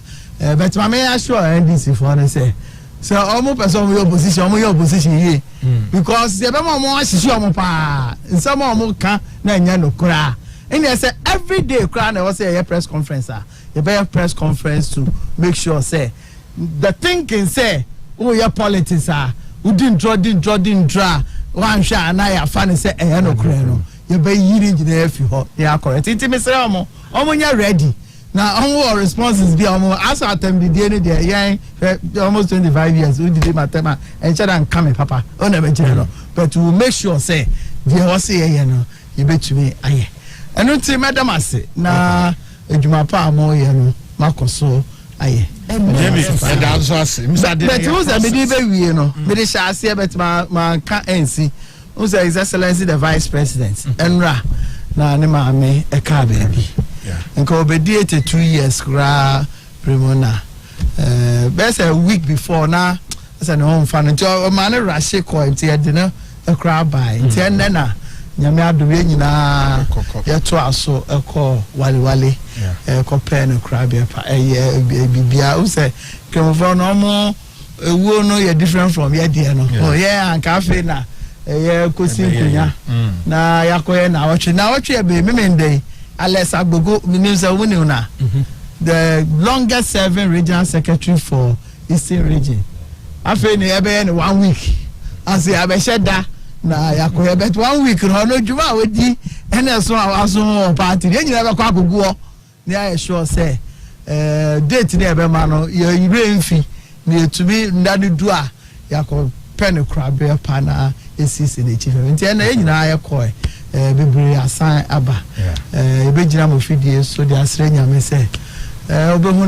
ne maame mobo na wapen crab pa na yebeda ne maame so asese nyansa na adwea ya dem nankopon de man no so dia produce nkonfo a omo ho abamfa so ama omen ya yenyina no digital yi yeso enya ho faso bia Oman no economy me da wasepa yeah that's John Boadu General Secretary the MPP and attaining kano na on MP the ma chance constituency and by bowling point 2 t from 107.1 FM ashabu kuma say so wasem bi sabia na acha so betimi e dey send e email wo fa kk@gmail.com na academy lawyer modate na etrase na yahwe democracy and no approso papa and you know about in 10 na ekweni ba me catch us say ya kogoil na koto petrol and is diesel ewo ho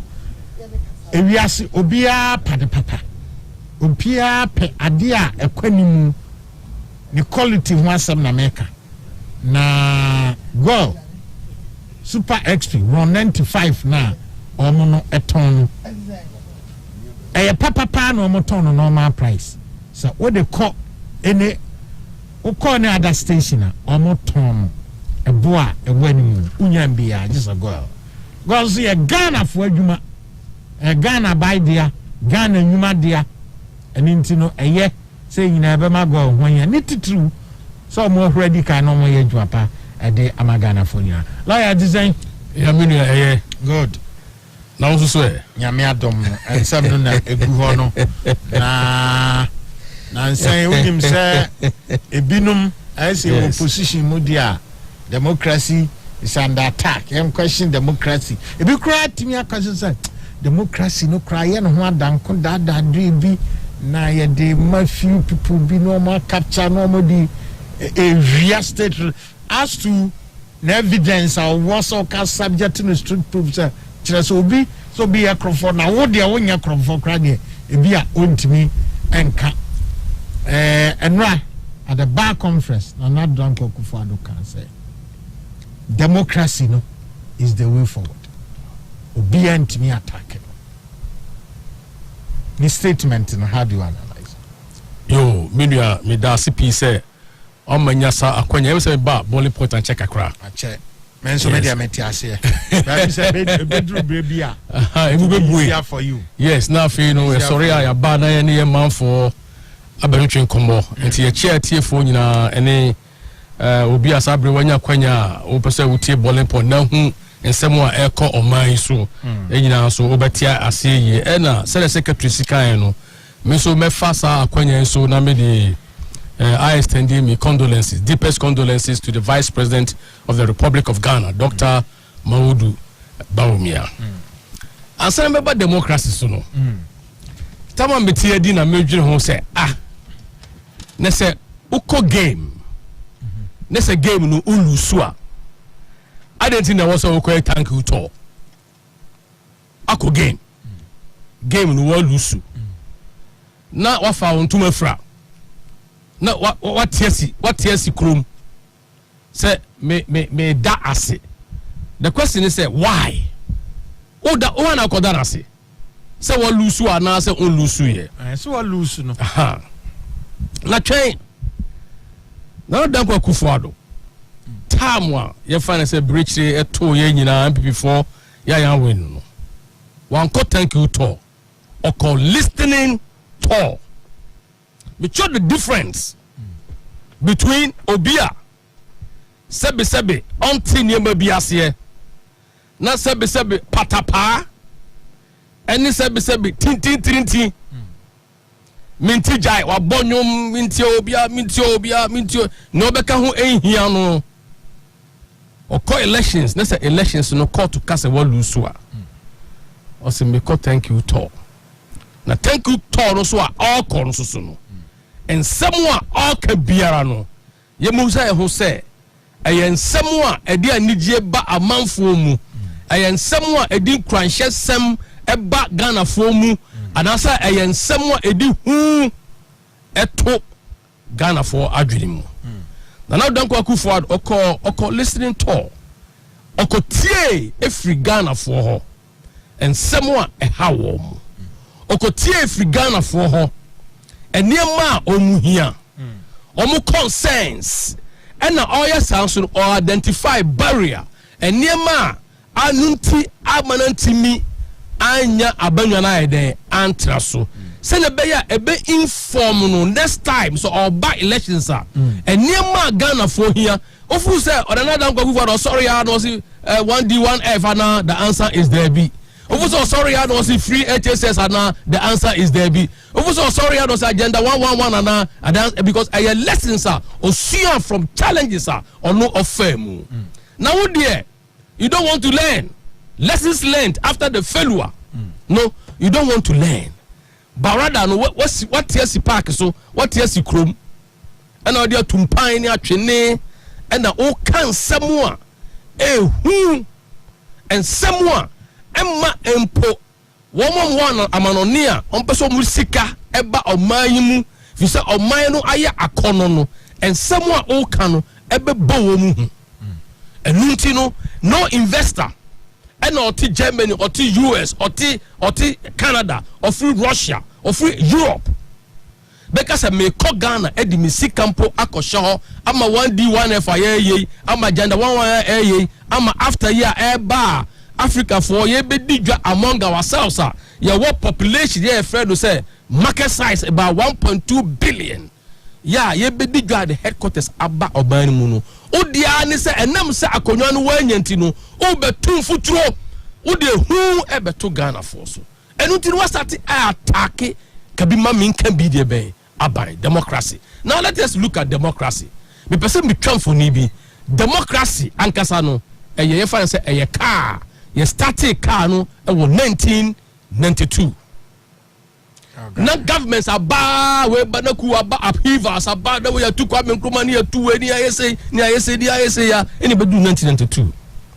And a Ghana for decided say no yempe cool ni military rules say me control yen me share so munna 6 munyani 6 say that we ye nkukọ na ya chi osofo ayi ye fe de se asare kajetia na ya bodu tuo po na ya twe dase na ya chi nkrofo leaders of this country na ya line omo up ewo Teshinungwa road baby we fe ni firing squad ubedu ho na ya twe number 1 number 2 number 3 number 4 number 5 up to 10 near the leaders abubomo ho ni abomu to pay ni akuwo mu ya chi mawo kumasi ayikajetia ya chi mawo 18 mu na ya bruwo mu na makola number 1 number 2 ni abubu na gu form sa ade a shegana force na ama anigye bia ni oman mu edi Ghana for where the waiver and move around the we saying say can you make bia ban na nations akọ mo edi nyina to say Canada, to say US, to say UK, to say France, to say Germany. Any among kasi agididi a menu bi edu pese ye soro na ye kọ ho na kọ bo brado. Ohu so mo ye ku. Obi a move smoothly. And Ghana for decide say fine. And ye no ye pe kan you make bia ban enu nti ye be constitution. And I busa Ghana for say referendum say Ghana for you say ye. Yes mo peku time no be military rule. Ana say mo peka menka bi. And Ghana for to aba and no so mo pede be. Kami maminka bia ban. And the constitution no 1991. And the constitution no the power na that aban bia edi rule no. Law we say it emanates from the people of Ghana. Power now what the tell by no so no person ye bia no if Ghana for mu and you decide say ye be democracy. It's not to democracy no it's a will a move. Now democracy no your freedom, your justice, your probity, say probity, accountability, rule of law. What you say rule of law say emrade hini and until na buy ya man for say na don go for the MP for my say no nobody obi anywhere or ye bigger than the law. And now see a believe in the rule of law. You see, Osofui, and then Brian Yede, and Nanti, and then Brian Yede, ye interfere with the rule of law. And Tedusuum, transparency, Edusuum, and to say, oh, fine, Mofanko Parliament, Munko decide, say, fence, and you know, I'm buying leaders of my Baomo, Omo, Yentuamuka, and Yentuamuka. Transparency, Mofanko Parliament, Munko decide. Be able to hope pefe. What you must say? See, your projects are ha. You be able to open the agreement. Echo your friends say parliament for discussions. And to be able to ho. And the young Ghana for na ya jiatum. And na the friends say democracy no rule. But democracy so say ebeko ye and I say enko ye so a ejina driver na. Sa democracy sa kana mekano driver na oka sa kano. And the betcha will say, sa leader way, this are a by way, no, sa democracy, ni vehicle, ni car, na ya de kono, ni train ya de kono, and the ever come papa, and then come papa. And we first one, and our one is better than you. Kuku chaka, they hurry, they say, near top of house, na Ghana for your moya, near Hoodie, near T Papa, na Abe for Babu. What you say? I know, yeah, ne can't wusu yania. And a Ghana for no ya bread do. Democracy ni move and you change the driver in the demand President Kufuor, former President Kufuor. Obey more pay or say hey was I'm sure the car is koi and the tiny send you see corner for the Kenya could do manaso air condition him. It's my mean fat na me call hippic or call hippic buyer of in schools and springy of in schools and springy. The democracy is moving but the leadership no a change to President Kufuor. Oh, they make sure that's no. President Kufuor taking over. Utifia Ghana for Tifia na yaba bank for abase. Who here sika so the baby biana. Meboa the driver has changed. And all of a sudden na GDP all Ghana na Ghana and puntuo bam. Now we were still in the vehicle of democracy. But the driver has changed. MPP abayaba. And you know asati air koso. After who you say cocoa na a drop the era Jerry John Rawlings the democratic vehicle no after na cocoa air cost say close to 1 million tons or the aba akuafo akuaduma air kosoro omo yi fish waduma air kosoro what you say interest rates above form GDP nijia ba oban ni mu enti obia pese oba Ghana ayese mumra omayimu na momaya adwuma ena president Kufuor former oye odi ni nyansa ni nimde edi na nim onyam ena dream ebo bill in terms of leadership ya bringing obia together after echo the end no ena Crawford did concoline ni we you say you na ban ni you na ban you say you na ban say ena Ghana for ya tika muna ya move from kukuchaka after ya ba peace be still obe stabilizing the economy no e ma yen no ma for Ghana for enije e ba nipa mu ahotoso e ba ye mu no ena Ghana for fofi antwata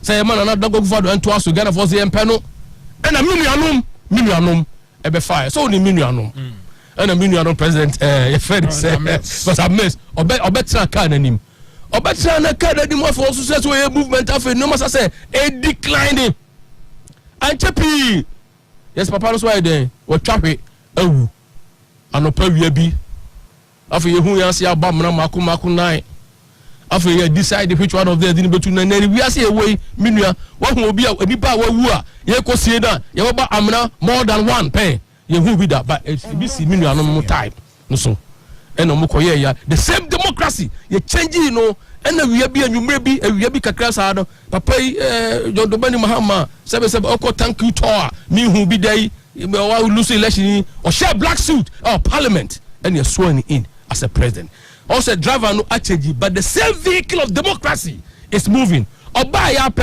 that time na jo I did that time you say do so aba oba ya fe no card mu fuel edum the fuel no the financial sector of the economy of Ghana banks any financial institutions afa na nyina declining afa ba fu nyesika mfanga djuma afa na cocoa production form afa agric production na form afa don wan say afa don bo residential time na e was better the go adayen kosha graduate unemployment aba but the democracy the vehicle of democracy no na echo what you must but leader na change enti obi Ghana fu no obi otia break so that break na pai ye bibia ye afa ye kukuru Ghana car ye fe the economy no ye je bibia amfa nko se amfa ene mfa nkoma mofo se na be ye ombe mi maye ene de Ghana ko share IMF for ensem menu mienu ye wa ha ye de ko share IMF for ensem no I have was okay condition almost more per integrity. Most person more economy no more revival no.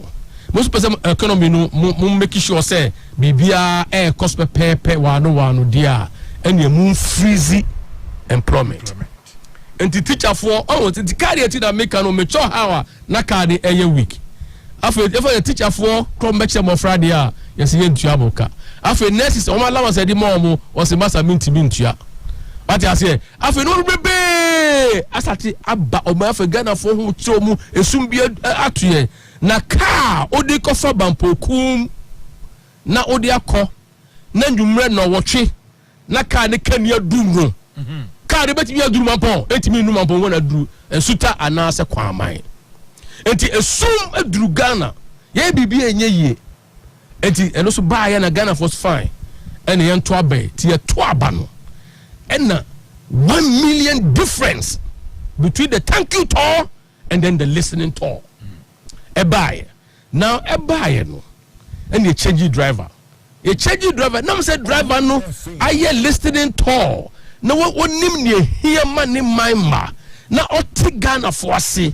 Ye how ye ni how ye soon ye ni soon ya re ho ye da re ho ntino. Or say I have a map.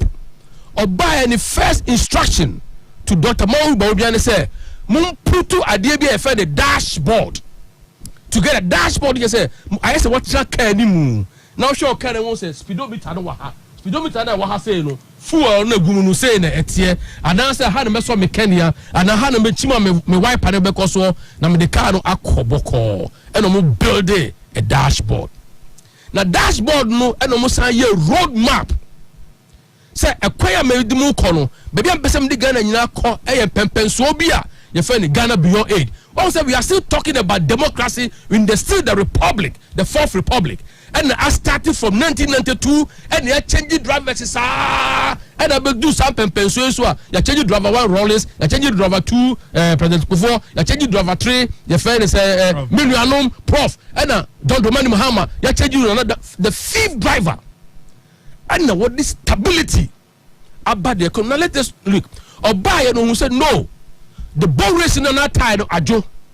Time na ajo no the financial sector. And it's said there make cleaning munina maybe pabunina ne o maybe pamuno I won't check a cababam dear. Now so monka musika ebe irano. Be the musika nyina ebe mamu. And to Ochinchimu and what build the financial sector my confidence and I want to saw any that saw about this particular sector and then obia then sikawo Unibank or the sikawo UT Bank no still a consolidated bank no my customers are still happy and I say transaction business activities any economics cost per or we was no country or can or even back conference say no country will prosper say if power na you want you need power electricity Tata Mikadaya for do so for 5 years democracy was going makola tu opo aduma na ube kofia no busa se afrefie busa se ya so kania na ya so kania no busa but we are saying democracy but the driver now are different afre dia reho no se wo duru fie so se kania wo ho na se wa anto watare na wo ye catch ni wo se wo botai wo she white shirt na wo de kwaduma na se du kania by 5 o'clock na fe waduma kono ehun ayedini yesa wo sori anadwo na wo bo shirt na wo de she usum yase na wo daso se ne be ya ebu be dey e be tretre and this was the situation not that we go for the same fix it at that time na graduate unemployment so abba enu so na vehicle no ni proba ko wo no na ni breakthrough no esa oba was in napco also the leadership has changed and we create jobs said John we create jobs and the youth any graduates mobi anya adwuma dey yeah and a graduates no once omo ye napco no omo gain skills customer service skills interpersonal skills omo how any nipa edin kuta ho how we siesie ho edeko adwuma time management me sorry tem na me kwadwuma me have break we are men sambra ye pon wa me nkofie when munyina no odi titri car no mu se ne be ya Ghana beyond aid papa person odi ye kono ye be head towards that.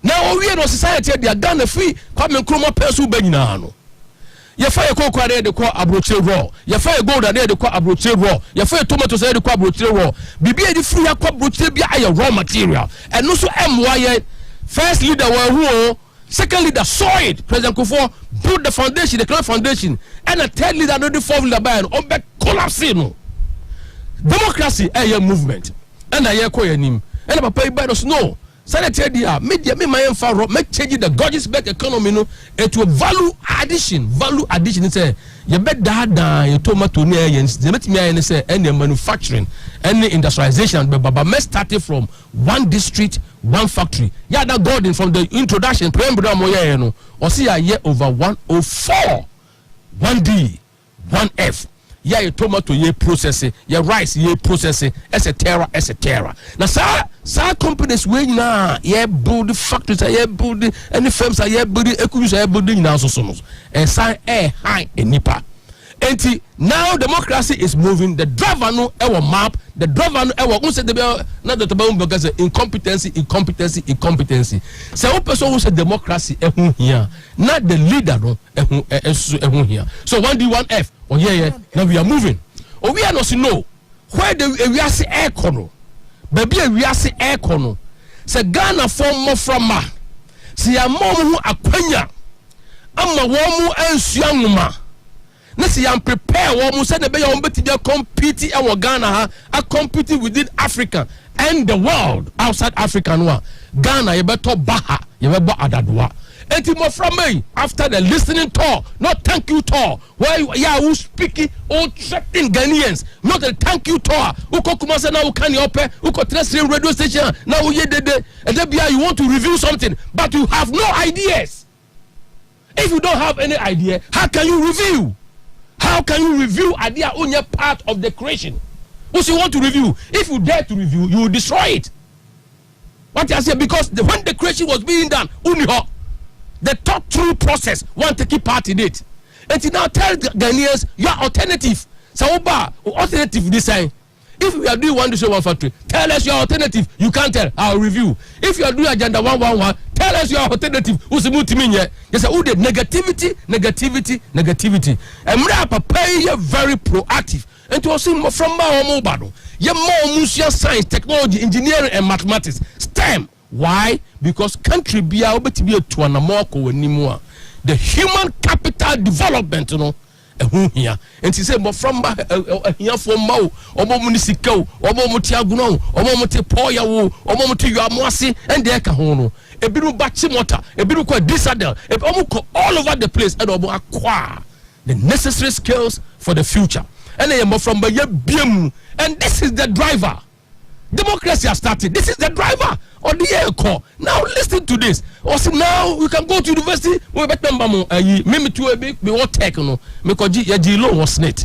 Jilo. Now because okonna mu akope okuadi bia onu kokofuo no gadipa to guarantor. Obi so abeba guarantor. And they say no guarantor. Bring your Ghana card. So when we are talking about leadership, you're talking about Obia, Otimi share the future. That is Otimi anticipating the future. Now carry the future to the present. Now build the bridges from the present to the future. This is exactly what this man is doing. While this man is building bridges, Odia, you want to burn the bridges.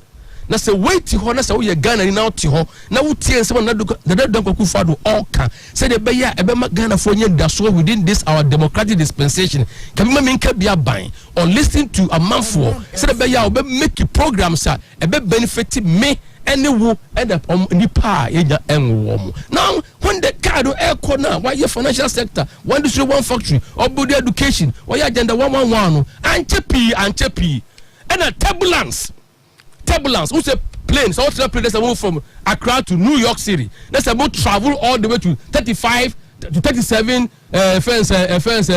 feet above sea level. Mudu as a plane at cruising level. After you just taking off a cruising level and a 2019 turbulence be by that turbulence who experience and nothing like that you felt the pandemic COVID-19 about him. About pim the Democrat Ghana your vehicle no. After vehicle no woso, after vehicle no woso. Senka ye opanga, senka ye kofankwa. Ya, a friend said the free you buy West Africa or Burma friends say Ebola. A buy then can pay me and say oh you saw the vibration. After that kind of also be for everybody yemo papa and kasa or see peace be still. Almost mo find the part of Wuhan no I won't bring them from Wuhan now. Mo from free China no I won't do it. Because we are very strategic into a fast of one in about Jubilee House. You bumpire after what trust or planning after now my fellow Ghanaians 1, fellow Ghanaian 2, into transparency, accountability, no about you fear them, no kasa, democracy, all the principles of democracy. You saw it, you and I saw it with your naked eyes. How pay, or handle COVID and what handle COVID no till today.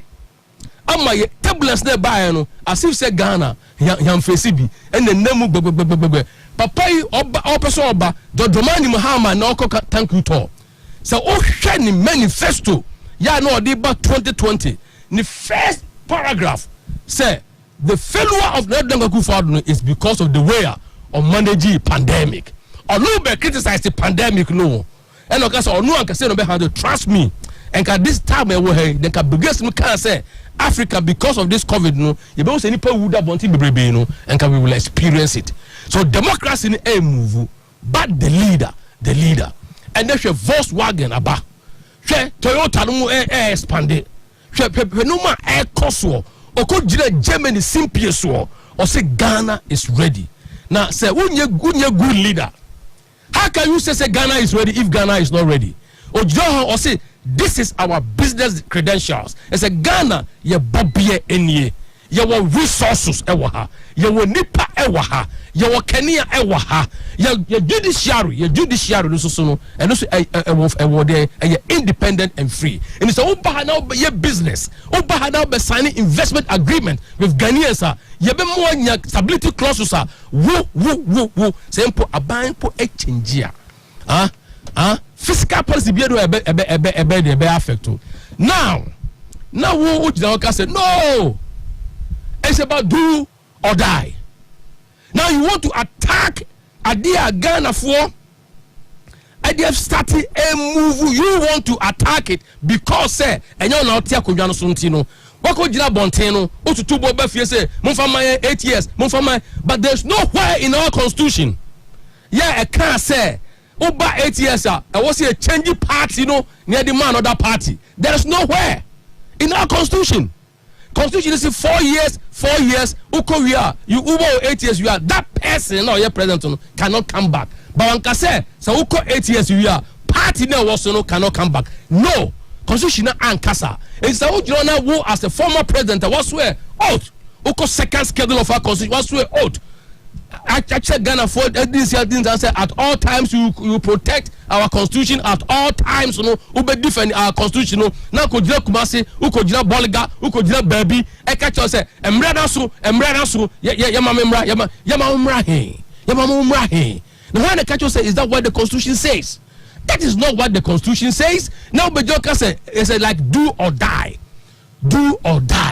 now as a statement say kufo kasa na abotoyemu abayem obi oye pani bia hwe Obama no kasa na abotoyemu abayem odi o kasa na odi hu enaba obi say na say we are an individual na say an individual there I don't know say the oka ehu here no he's not an individual Kofi Annan ewie you don't learn this asem no o kasa na your press conference Obama kasa your press conference Clinton kasa your press conference every statement kasa we are taking it serious because they are all you find a legitimate expectation and they say okasa and we say we are saying ahotosoni and so e wo mind mu say o mind there and we say yekomu simple ye kon na nya samu a let's say come court wa dispute resolution no smooth wo see wa your former president we say ko to aba ni wie their own court to be. That means we don't even have confidence in our court. That's all be president. Let's say the judiciary, you the executive, you the legislature. Let's say you don't trust one of them. Where the affairs the chief justice and the best one sir, ama who was swear in. Let's say we won't trust the judiciary. How can you rule us? How can you rule us? Because chief justice per our constitution, whatever best one in. Now, since I say they say we are going to start from the polling station. They say wouldn't Taudie, would the same, would the intokwa, share and more from Bemua. Now, not done what Kufuado, prepare the future for them. Say the Bayon Benya and the Swo, say the Bayon Bessia and Muma, say the Bayon Betimia Bobra, and say Adrian Sakra. But who know would the same just because of your interest, personal interest in Tino. The community of interest, which is all Ghanaians, all the stakeholders, all Ghana Hano. All person will do personal interest, ebe ye free. Now, meanwhile, listen, your constitution and say, and what chair kwanswa, yemfaso and twaba. What you say, what chair you see, there was a twaba, ubi wadin fear 18, what you muda ho, uye Ghana Nino. What you say, ya uye register voter biano, utumi eko twaba. It is a Ghana for echo at the wish and will. Ya yam for yen share woman kotoba no yi obia. Sa omedi swa. Na okeka and someone. Ya ehu here. Ya leading the country say soja foi musorio mumeto barunwo mumbe yo say you are always preaching cool. You are preaching say obedi force. Ebe give power ehim free abana otistunisem na wonum say wo yes anoa now you are going against the dictates of our constitution. Former president who preach idea bema the suspension of the constitution beba until we say omo buy so for no buy first thing the constitution has been suspended omo bro for that is why you are preaching for and you want to come and rule us. Na send 2% to kwaba ni emphasize country try eti ye fun oh the entire menu mani abre wa de we ho ya mani abre wo this democracy any how papa no kasa e ha me ne say me mamle owo me wadi fie 87 okay me wo fase for omuso so I don't want the situation of Liberia. I don't want any situation of Rwanda. I don't want any situation whereby beto ba wie na fa ye nyina ya toba ha na ye tutukwa Nigeria na ye tutukwa yi just because of your interest. Enti Ghana for transidi no muntie esa papa ne kan say am ye to ba wie 1 year krama e de be na watoba ha e de be ne ba sekire jamasin tia atumpan anei ya wo de wa hye wo fugu so batakari o ze de na yo na watie si pampa so na wo kan de ope yes anya wa e say de ope so chia say ebeko gold ye enkokona na baba da ka so won ko na tokro da wadum ye gina tokro da wadum bi enti be as a lawyer no the many be because I want to defend the constitution of this country, because I believe in the rule of law. Now, obi a person or them Russian in some now can't some no. I don't think so. What's allow this to go on in this country? We are tired. We are very much tired. And baby a year kono ya acquire sisuno aya kwanya ya di kwanim ewiase IT afa eniema technology ru wiase eti digitalization ya wem and now to fear them now your passport to fear them now we first register company to fear them do bia. This is the government lay down the blocks for development and your foundation be a building. And the Ghana force should be patient. No mamu tie and someone obi kika and nipa ya kachira wo say onu de nanum o kasafi nanum a enye ntroa na ye nokre enti odin tro ene nokre ene fra na muntie de na danko akufuado wo ye no ne de all kanu o health ehu hia no o ma education ehu hia no se manfo benya adwuma ye ehu hia no se de beya investment beba krom ha ehu hia no se de beya ye cocoa no ye dua ne ha no ya ye dada no ye be chocolate e de kwabro chire ehu hia no se ne beya ubenya sika ubeko bank enye sika na de beya adwuma ehu hia no se ne beya utra care move from Accra to Kumasi, not potholes obia ye roads, year of road 1 year of road 2 ye ni nyina se ne beya Kumasi International Airport de ye ba mu a mi ko hu ye me yem shi mi ye bewie se ne beya my friend betimi ko university no ma ko suanwoma no ma baha no ma be join after no ma ye enema eso se ne beya tourism ebetimi akoso e wo man mu we until no the democracy that you were no or maybe okuta democracy bia atu adamo wo hwe in the history of the world country bia ni ho a so ja ban di ne so a atimi atu adamo papa and a country bia ni ho a ne political stability no and then ya twaso ne ya truncate no ne ya ku na we say country bia ni ho a etisa enti say ukwa America na say ohun say America for ya ku say afinu so you say to abano after 4 years or to aba your power is your vote and no na wasi e bohom paye na obi anya akwanya na okoto naba nembo mamu mayen tietie obi a senso sa zuba ness na board no man hwe fomo say one the board no man hwe fomo na ni subiri na entasentase achi no a okeka nsem no say yesi darehye say ka bokramai na darehye chill na so odwane a ohun say o say and say na ntwe te praka so this is exactly what is going on. This is exactly what is going on. And we need to be very careful. Mumanya careful. Nefa mpaibo, nefa komchre, nefa nyamisro. Entire enipa. Ya to amamba no say oni echi na onso yensa emfa yenko boshe asase ni so. Yada se lawyer Amu Date. Great communicator. Yete den kano. Yenko yanim. And I said to our messages now bad Edmond Kwachiwo say Ubisa say a dear MPP a day afa Rupa who said a bear or more woman on it the brom between the Atoaba and Edmond or Edmonton which party party Ombeshe the Ombeye or home slash was you enjoy program yadasi until waiting at the juncture abba Obi say, please ask General about if someone can contest for a polling station executive at a particular polling station while he or she does not necessarily vote. And they say, election nyama, ny election who are there enamoye munyabotre.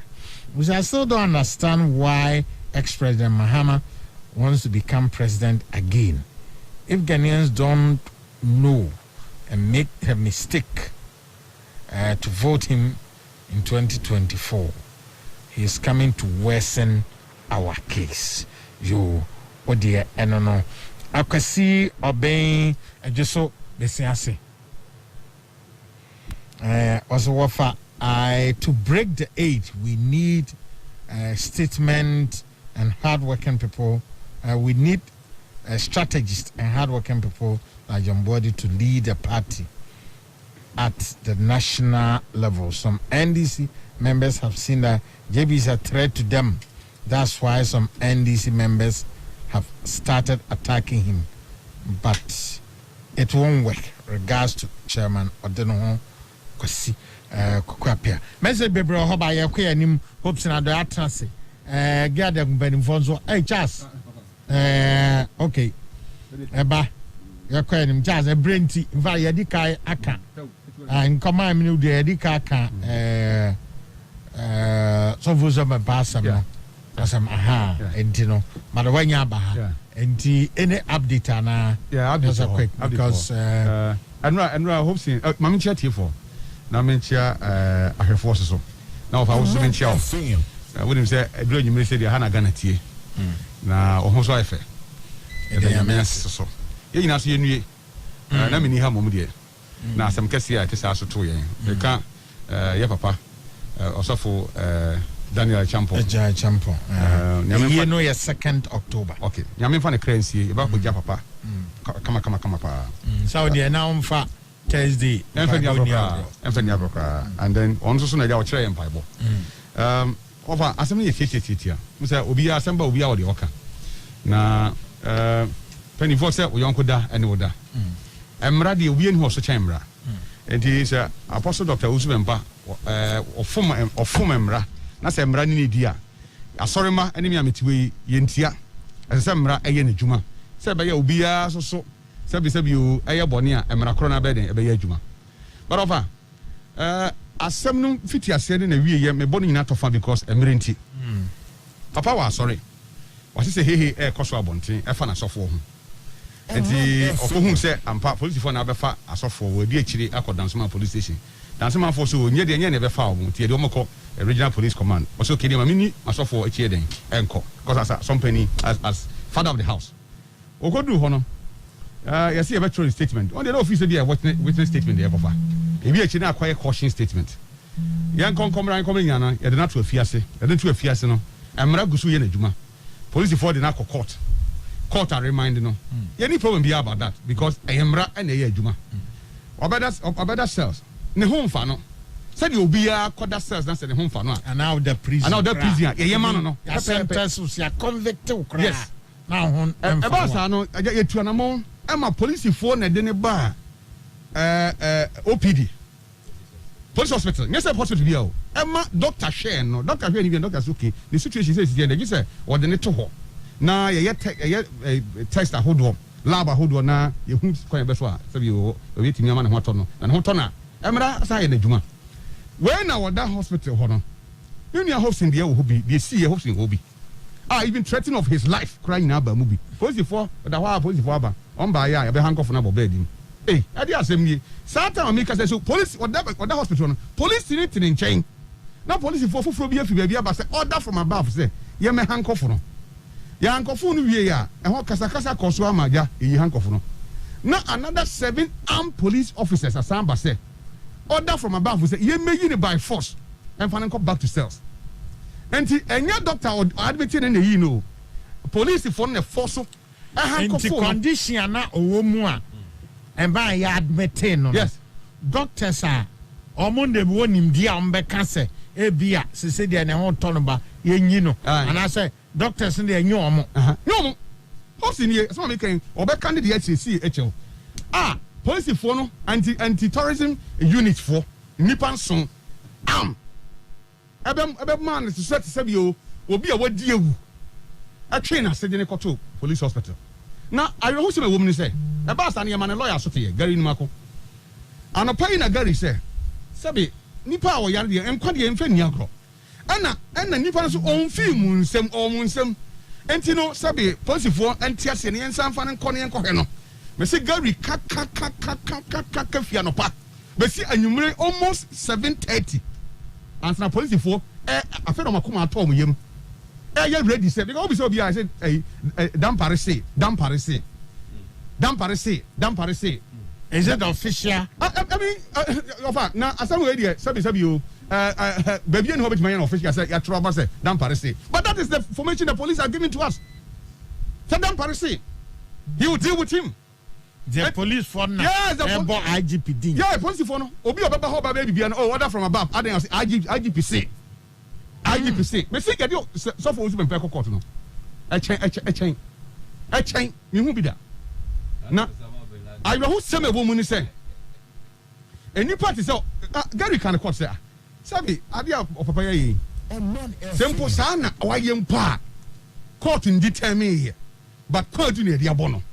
Empon sa asema ya kwa de boni o freedom a ese se yetimi na ho be but court be decide say ye nim se de o tie wo man mu authorities wo ho ne hu ne nyina court say ma deny sa de no yes ye nya hwe because emra na de eye adwuma okọ court na say judge jawa emra na eye adwuma wa nya so emra na de eye adwuma ko mra kro na o de adwuma ofa ye ni hu asem bia but yes me won say ada na ye treat o si be mpasa boni ben na wa ye a hu buro suntia say oda hospital yetimi discharging police for one year doctor police for me doctors etimi dia tuo be discharge na de ne come back to cells. What has he done? Say am no ka say opa wo de freunia Samia Oku na fre Matia Jekosa bi so mo say abro be fra hospital no die na mo de ye no pam die na mo de papa fa so kwam be na mo fa so first one na say am ka say nyumre yai die na wo se mpa ye tia dampare die na wa ye no so say dampare so wa ye ni bibi o me kam entie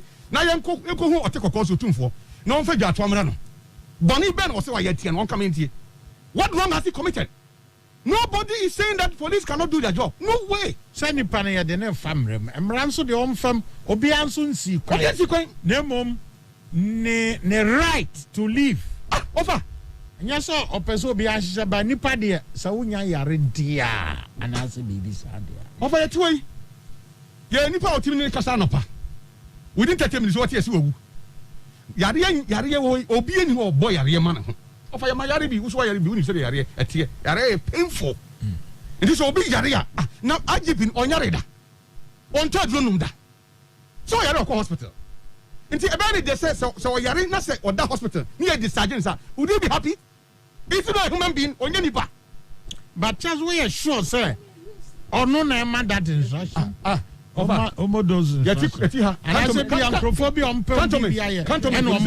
Cantonment police station any police hospital any police headquarters distance be na wom distance be na wom mo man kan okwe Cantonment police station any police hospital any police headquarters distance be na wom na say bom ya kan me say anybody catch me say dampare say obe yusu osu bempa magana fo hu say ono ode mra be yadwa na me say dampare me nya sure say be no mpom be na mra drop ni din ofa asani say yaka de ekos no hu amfo ne kire ntro so ade na esi no hu say ente sa me kwa mintimi fa hihye mane yeye say obi a ono ode ne ho aba na police for me chain na ya kire no say yes ya chew on resist arrest wan kasa oni atem on kan hu na yede na kwa kutuma ma ade a che so na imasa ba fa na dina call regional kwam dey fa so ye call police ye call court na ye ni ba bi ye call national journalist e wukuru manyina ni ba court ye call but they having ya call ni na ba ya remind no what ya say o kodem na mbom ni yare ye so so yare so no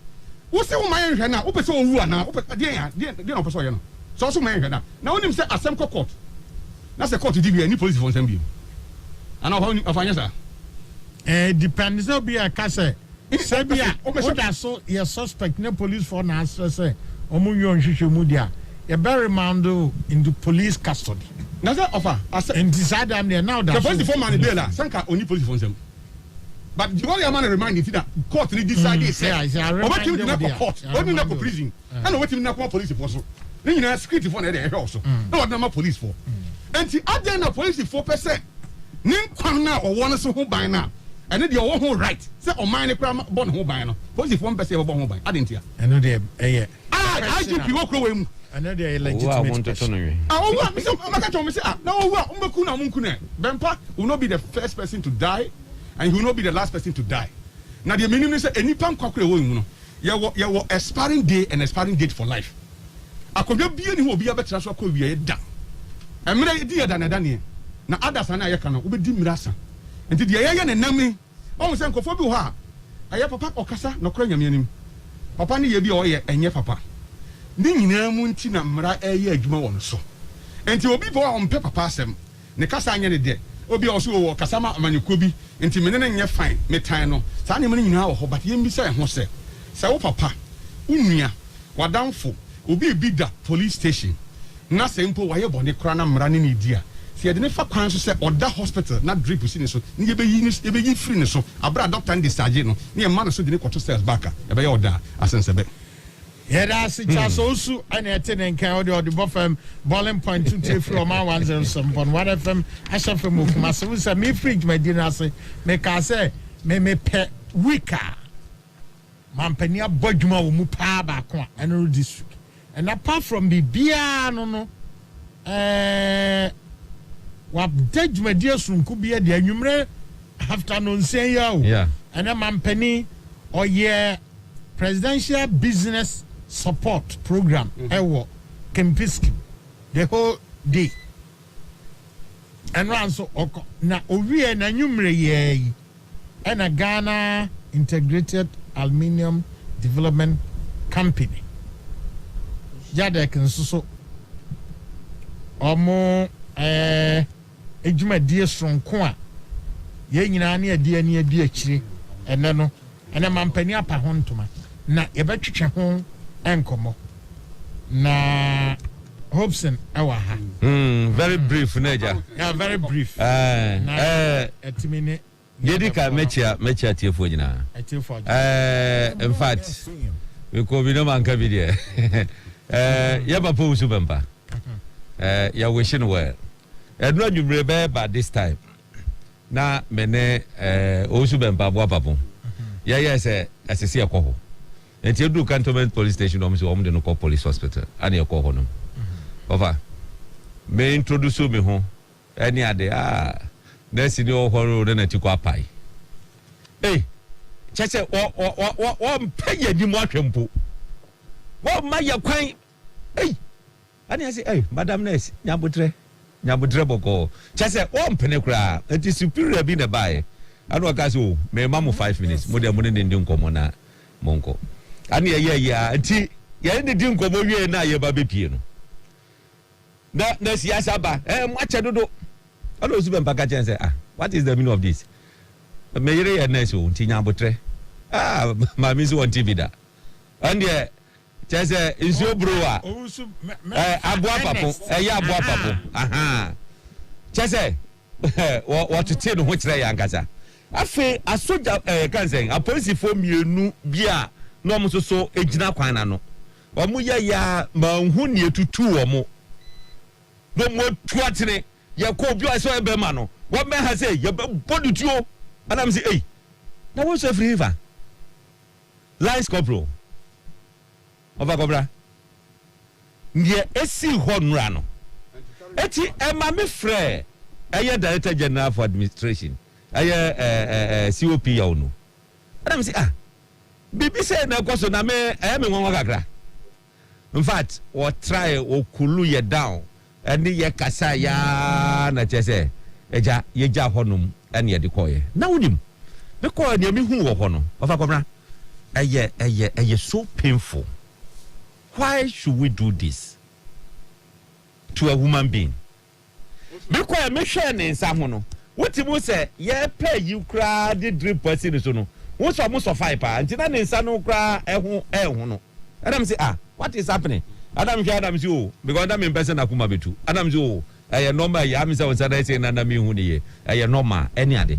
papa de da ayi so a drip si ne so ne de ka ne say hanko fato ne sa e de abo ayi mu ana ba ko ka so once he is on a reminder no say me say no problem na ye tu ye car ye kwa di mu apede ye nya call say microphone say chese o mo ntia se say ya ba besra papa no o makwa ko yino afri word ho e de no come back to cells na me say na baby ya duru no hwe Mr. IGP besra bakawa ko bro say ye yin na me ba ha say no me ka say so ye na dwe say obe prison obi a he will end up prison no one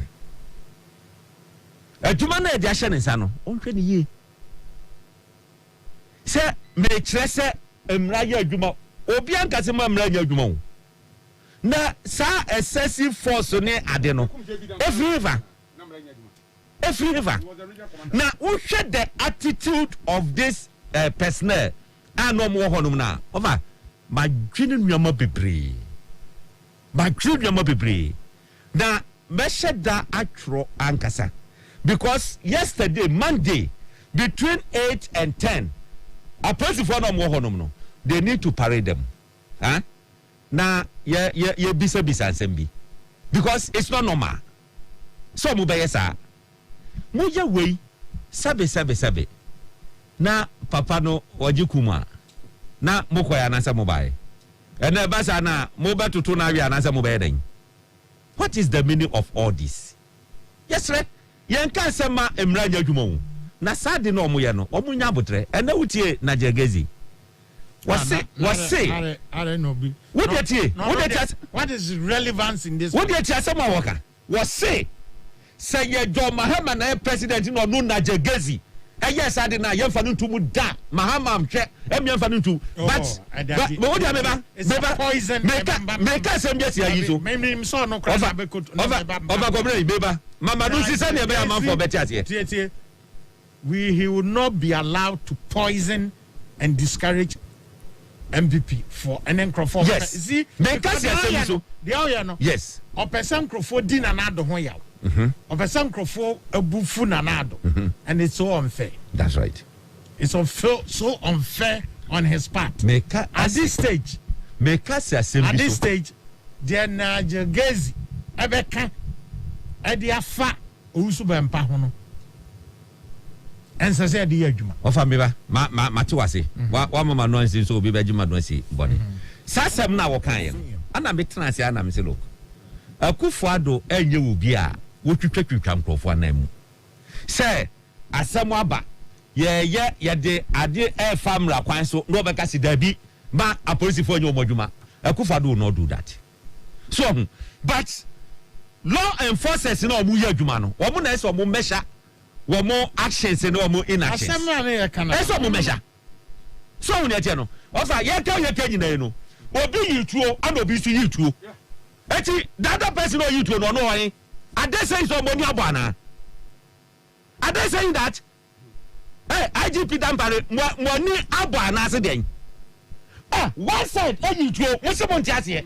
Wo kwakwache no. Now that other side no so you don't know if more patches this kind of selective justice will not work in this country. Nana grada also train too. What you do? I won't have video no. Dabi. What you do if you want them? Are they telling us say I don't know na me part where me yeah. You say agrada no yes no train too no say o woni fie. What did you say you the show obi open womra. It you do the omo and no crash out to evidence. Me man ko video na be share ye de de what you do. It's a police for no chest or more who video na. Woman who provide more. This selective justice must stop. Okay. It must stop. You will be official. Official fraudster. I will not go say to me say the Juma no ye na or defraud for.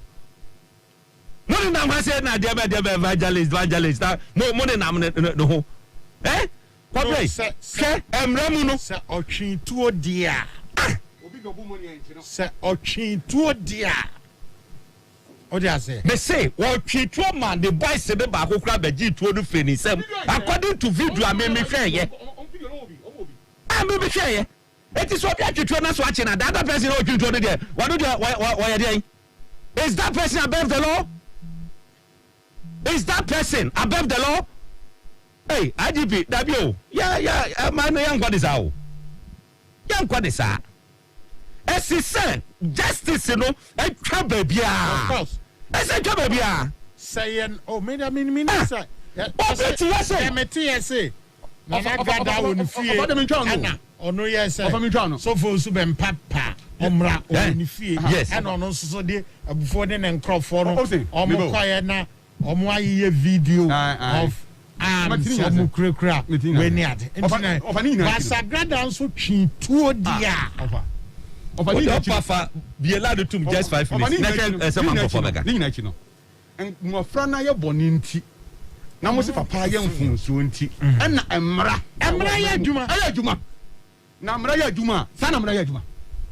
Emra no sa na ya adwuma. Emra wodi ya adwuma di obi akọ. Dan pare kan say on man bail. And he should come out and deny say me ko be wa. He said it.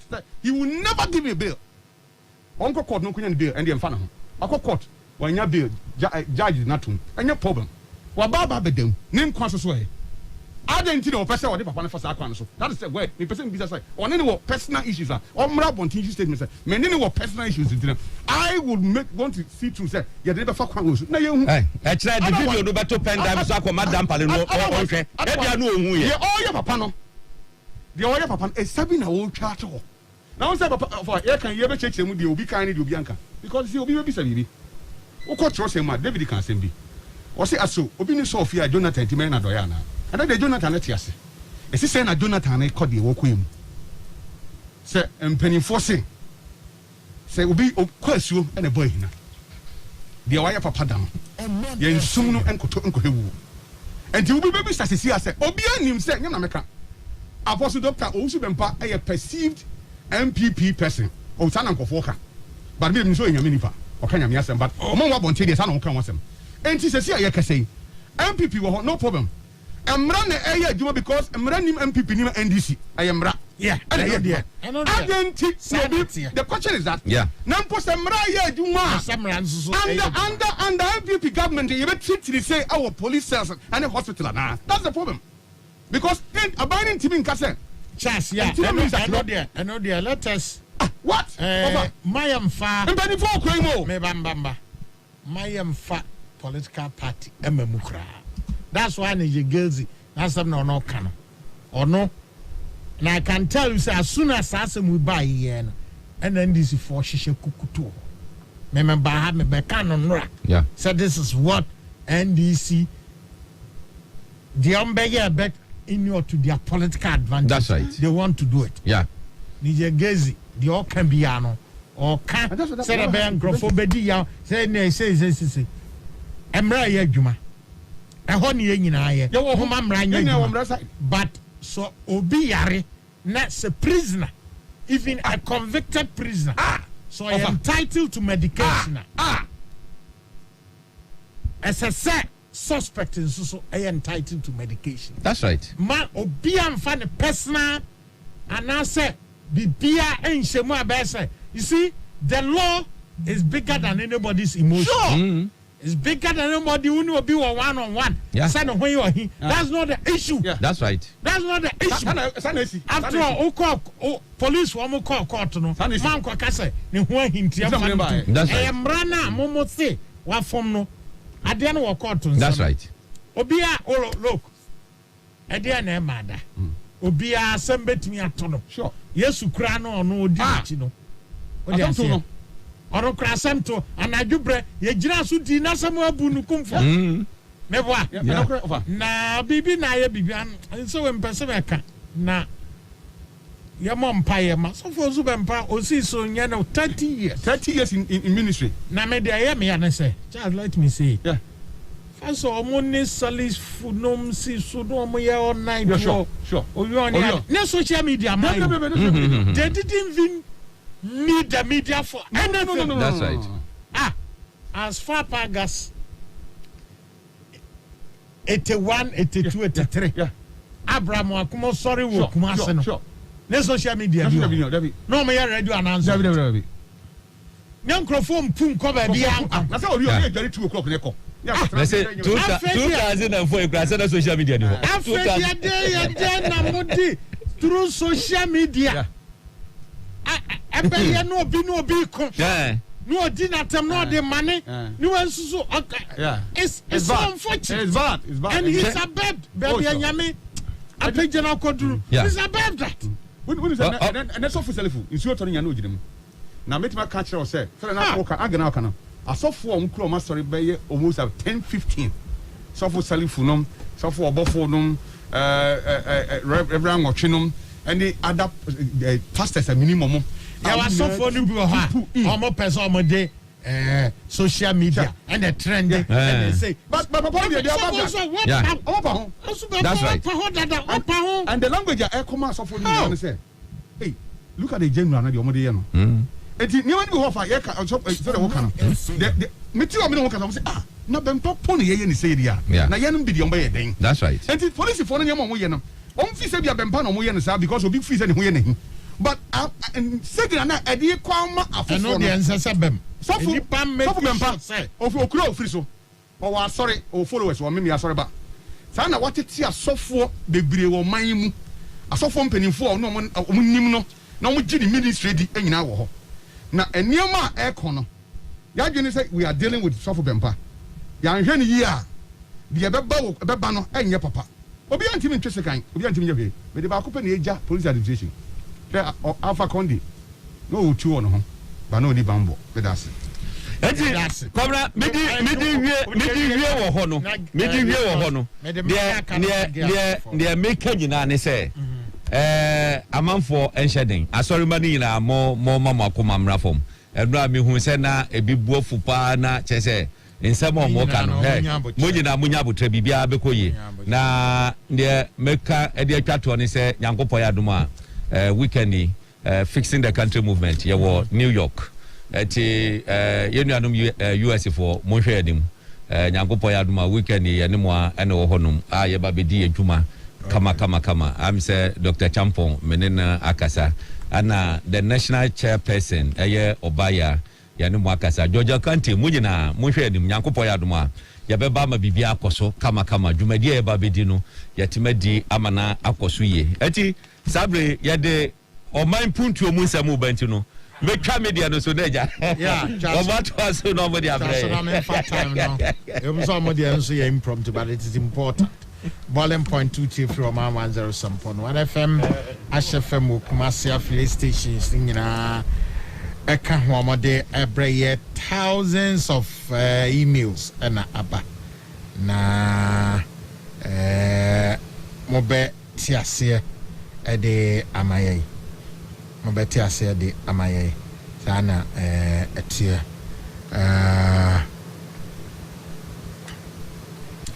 Joyce so we are losing sight of the good things His Excellency President Akufo-Addo is doing, as you started saying. Yes, and will be any ababeka ho asem any abeka ho asem ebeka pa Eric Prempos, even convicted persons are released from prison on health grounds. Thanks. I know there are no one in our country more beyond some for politics, ma'am, because see Nana Dodanko Akufo-Addo or Jim Reddy say Nana cannot give any body an assurance say what the opa tomra. Nesan say me new ana oye me sympathizer ana oye MPP ni intino mejo. Nana cannot give that assurance to anybody, and he will not. Sana otie and a me cite example say two closest people to him. Abu Jinapo ene asenso asem to ono ana ochire omu CID kwan wanka so omu nkoye case o waso omu nkonko yi omu ho ano enti wo a woni president nam ana ne sympathizer bia no exalt we yase. That is one. but apart from no so and say obi anso no obi wasem a ofa so etan ani and now victimize no and also so there is questionable. Now especially the hopes in kind of adwan akoso say if one party say no Christian and na grad anso so atwi tuo se wa twi tuo no uzu be mpapa omra and ono so dia bufuo ebi one ne nkrofo koye nya ho ne de besi esi omsa abo ma so mba be chi wo dia. Then going forward, police for you may find it difficult to defend. You may find it very, very, very cool to defend the facts. Obi de onu timi twituo ekeka de opeso okeka na ofa ne hudi. We nyina ye hwe. Nenti yatena se ene said the Macanchron Ghana Inter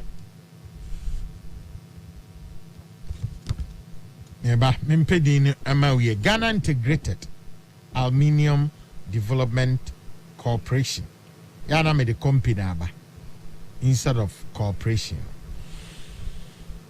Edwakwe Penia Odano Rama Kansa Ewo studio ha ebe twetwe enkomo na president ankasa enene okopa adwumadi ho entuma Rama Kansa kwaba.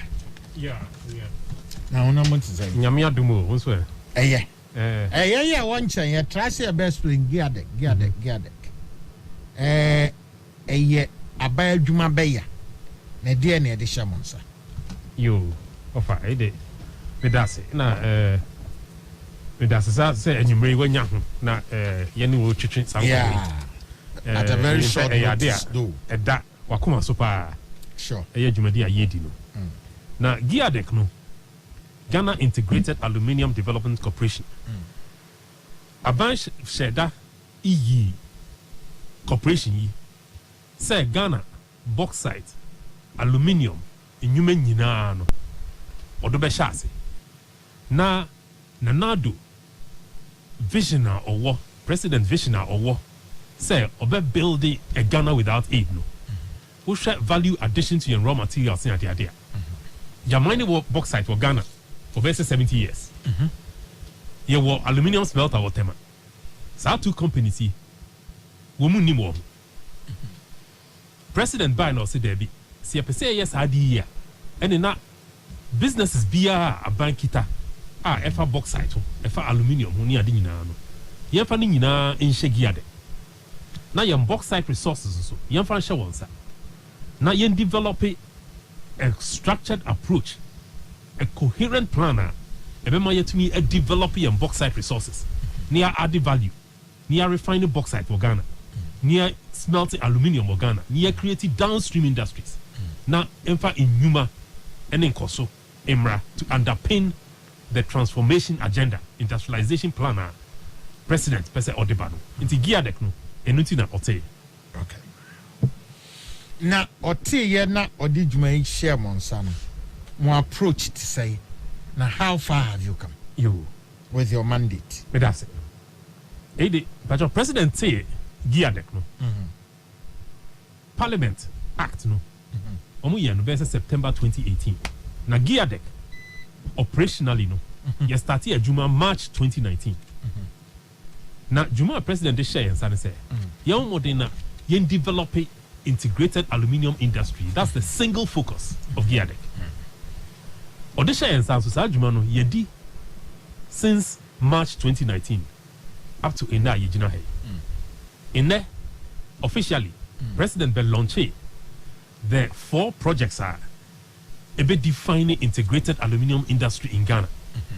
In our Urienso, or witnessing the signing ceremony for Project 2. This is a very important milestone. It's that within 2.5 years, Giadek has been in operation. Sebi COVID near the adina benyina no. Obia the manifestation of Juma Gia de Kedi ene sa fro projects hi. President Ankasa aba no abe launch it. Na yetumi assign project 2 eye mine ye be see wo Impasaso ne nyina hin Impasaso area with a refinery solution. Inti would define this our projects in Yinana. Yeah, share projects are since independence in terms of the gravity of the projects, in terms of near projects, industrialization agenda yikitano. These are projects that together will require investment of about $6 billion. $6 billion since independence. This I'm saying project pen and our program pen and require that level of investment. Tijumedia edaye nim no. Jumedia a super president and Niswade. Or clear vision say idea epesi ye e den sakra beba Ghana and the transformation beba Ghana. Name no a multi-year development plan. And yeah, dear, Sebi, we'll start in there. We ochna. It may take you some time. Project 2 are starting. Ye na ebe hu ye Niswade in terms of project no say ebe developing. Project 3 so beba. Project 4 and we say ye valco. Minim say of our valco non say ya. We say valco ye see be this last 6 months in the MCOI. Okay.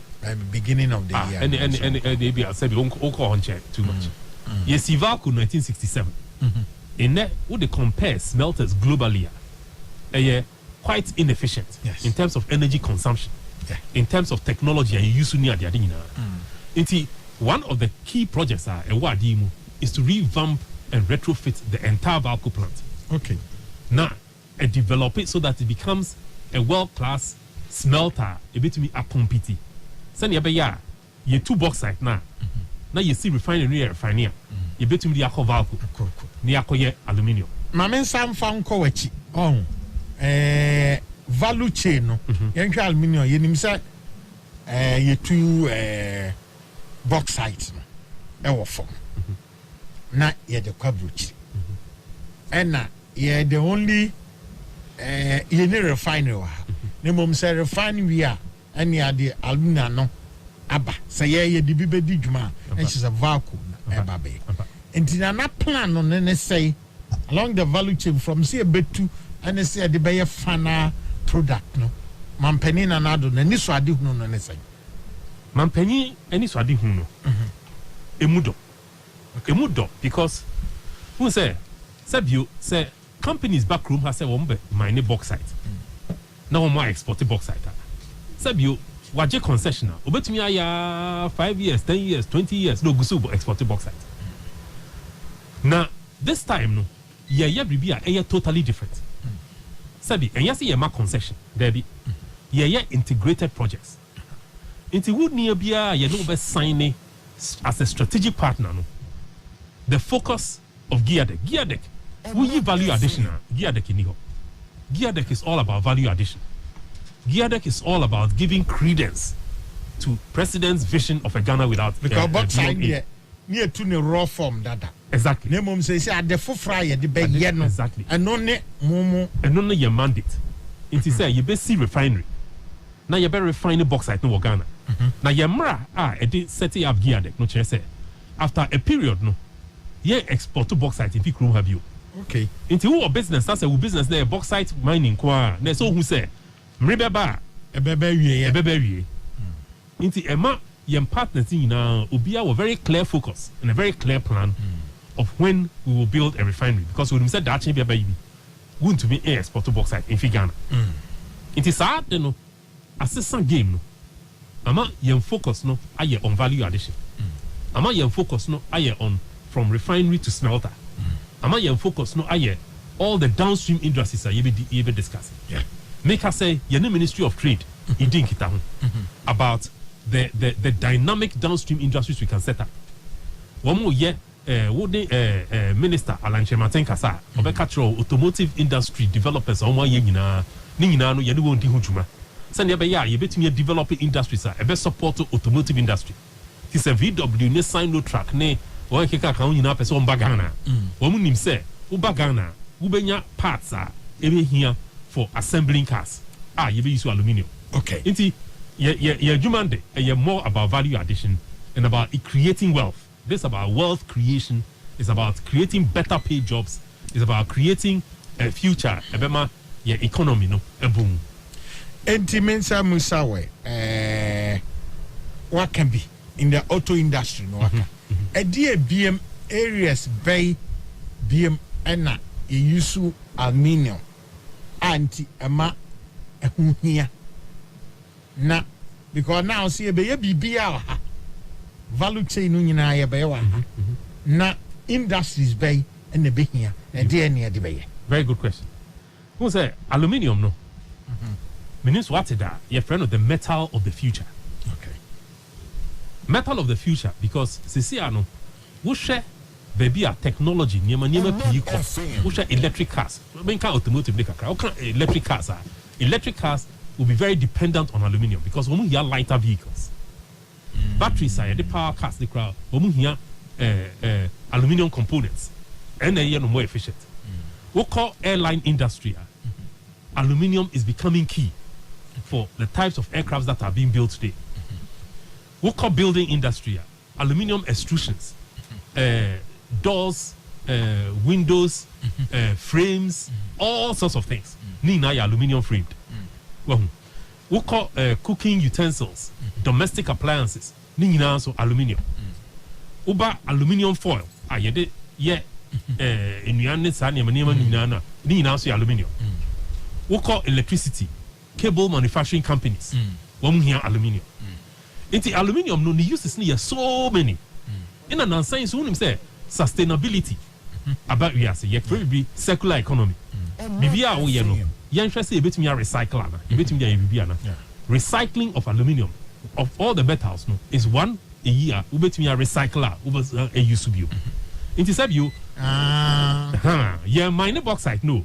But at the end of the value chain, no, we use aluminium, which means so some a recycle. In terms of sustainability, in terms of environmental, and also a huge benefit. Okay. Of course, at the mining level, no, we are very concerned about the environmental issues. Inti make us say studies are to direct how we mine. No, they making sure say responsible mining. Degradation, pollution, environmental, you minimize it. Send your baby a bit to me in a way it will not cause harm to our environment and our river bodies. Okay. And to us, I say, baby, I can say, baby, to me, use aluminium. Yeah, industry say, they can make use of aluminium. Exactly. Industries can make use of aluminium. Now, it will create a community of industries. Everybody in critical mass to build an industrial base. Okay. What call countries are successful in the development of this? We call India, even China, Brazil, places are mining, refining, smelting, downstream industries now. The impact of the economy is there for everybody to see. So, inti you making sure say you better build the capacity of Ghana. Inti for projects now you're launching. Project 2, which was the focus of the signing ceremony. Company are selecting a Ghanaian company. Yeah. Inti me bana yababe hunumu okay. Oka project 2 na ose anombe no nyina hini. Enu ye nyina hini. Den ombe ye. Okay. Inti nyina hini no. So me say nyina hini ho na sebi ye bauxite aye wo no. Dodoa no nyina hini. Awaso de mining for 70 years. Chebi inso wo huge resources. Inti nyina hin development ma making. Eno ye be developing mines. Inti enye project 2 nkra project 3 nso wo nyina hin. Okay. Ena ewo chebi nso. Inti project 2 no wo mo develop wo nyina hin na ebe a mine that will produce by say 5 million metric tons of bauxite. 5 million metric tons of bauxite. Se si ano ye be say 1 million. Say bi wo ko takrade awaso kwan no. Unse kwano ye the bauxite afasa roof so bauxite ni manganese say kwano inti president Adeba Kopese to help this industry they say the construction of the Western Line Railway so inti 5 million tons e be here railway na sa 5 million tons e don't na e be feed refinery e be my refinery be say 2 million tons of alumina. Okay. 2 million tons of alumina no ye be isu bi gotema Tema, your retrofit project for New Year, you're making about 600 tons of alumina. But the alumina be cut from project 2, you be export. Oh, okay. So, in the development, a comprehensive and a integrated. Okay. What I say? FA coming back to the choice of a Ghanaian company, no, offer Ghana ha ye say build the capacity. Da you can Singapore, na Malaysia, na all these Asian tiger countries. Then one develop local companies. Samsung 40-50 years ago, now one year company be we call Daewoo, all these companies. One develop one from scratch. Yeah. Now you see a build the capacity of Ghana, you bet me back Ghanaian companies are able to me about world-class household companies. Ghana so the nyamia shire your minerals ha your bauxite your gold your diamonds ni na ye exporting as raw materials. It is you developing a Ghanaian company obetumi build this integration in a strong way. That is game changing. Okay. This is the sort of thing that this visionary president wants to do for Ghana. Okay. Sanebe ya ochina no ye ka companies are e dibu Africa. In our can it be a South Africa companies 1 or 2 be you see Ghana companies amongst the top 10, the top 20 in Africa. Globally so EBGG. Until this is the beginning. We've dared to believe say a Ghanaian company can do what we are doing. Okay. Sabio, Abrofu companies piwa in committing area. Okay. But process you go through the rigorous process. And this selected Rockshore International. No? I'm proud as a Ghanaian say yenya company a bit me and no say Rockshore no omo be two bauxite ombe two ombe mine no omo anso so esi refinery ana ombe mine bauxite a partnership. Okay, I did a partnership. Unique thing what he say Geodec they take his stake in all the businesses that we're setting up. Okay, into Geodec into the ceremony you're signing. It's an agreement between Rockshore and Geodec. Okay. Exactly. Exactly. No. Now, together, you develop projects. No? Refinery solution, and you can't refinery solution because you're not Rockshore. He designed this refinery solution to bring any partners that we need to execute the refinery. Okay. Into refinery, no, you basically it will be jointly owned by Geodec and Rockshore, and together with other partners. Exactly. It is a human yedi. Okay. Bauxite, yeah, mining. Ni once a Ghana Habia because of gold near Debe. Ni baby or how ever mining. Service a same environment. Bauxite no. Ubetunu said you two gold yeah. Debbie. Bauxite no. A surface mining wafer. Okay. Gold. Deep underground mining, of course. We share galamsey near the idea. We alluvial but bauxite, no, typically, no, occur at the top of hills. Into who caught to say Ninehina, you were 10 hills when Ninehin. Before at the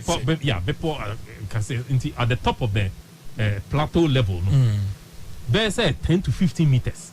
A horn of bauxite, no, be okay. Okay. Well, into what shares are 10 hills in Nana, we're going to mine 10 to 15 meters. Of the top of those hills. Okay. That's where bauxite will occur. Okay. Wasu say there's an example of it. You're mining. Now Wasu you're mining for versus 70 years. But this is environmental degradation ni what is it? If say you reclaiming areas you're mining the data no. We call areas the will say quite no said SNF. Okay. So these are some of the responsible methods you de call hin chebini adi to make sure say not reforestation program, things about sustainability, about maintaining the forest integrity, will all be implemented. The partners are selecting a crown. These are some of the most important criteria. They selected partners. Your adherence to global environmental standards. Your focus on ensuring that river bodies will not be destroyed, and making sure that we can police the environment even whilst we're mining. Okay, Mr. Zambusa, so no more kasa. Say you see refinery to say there can be an capacity you bet me a refinery in your 2 million tons metric tons.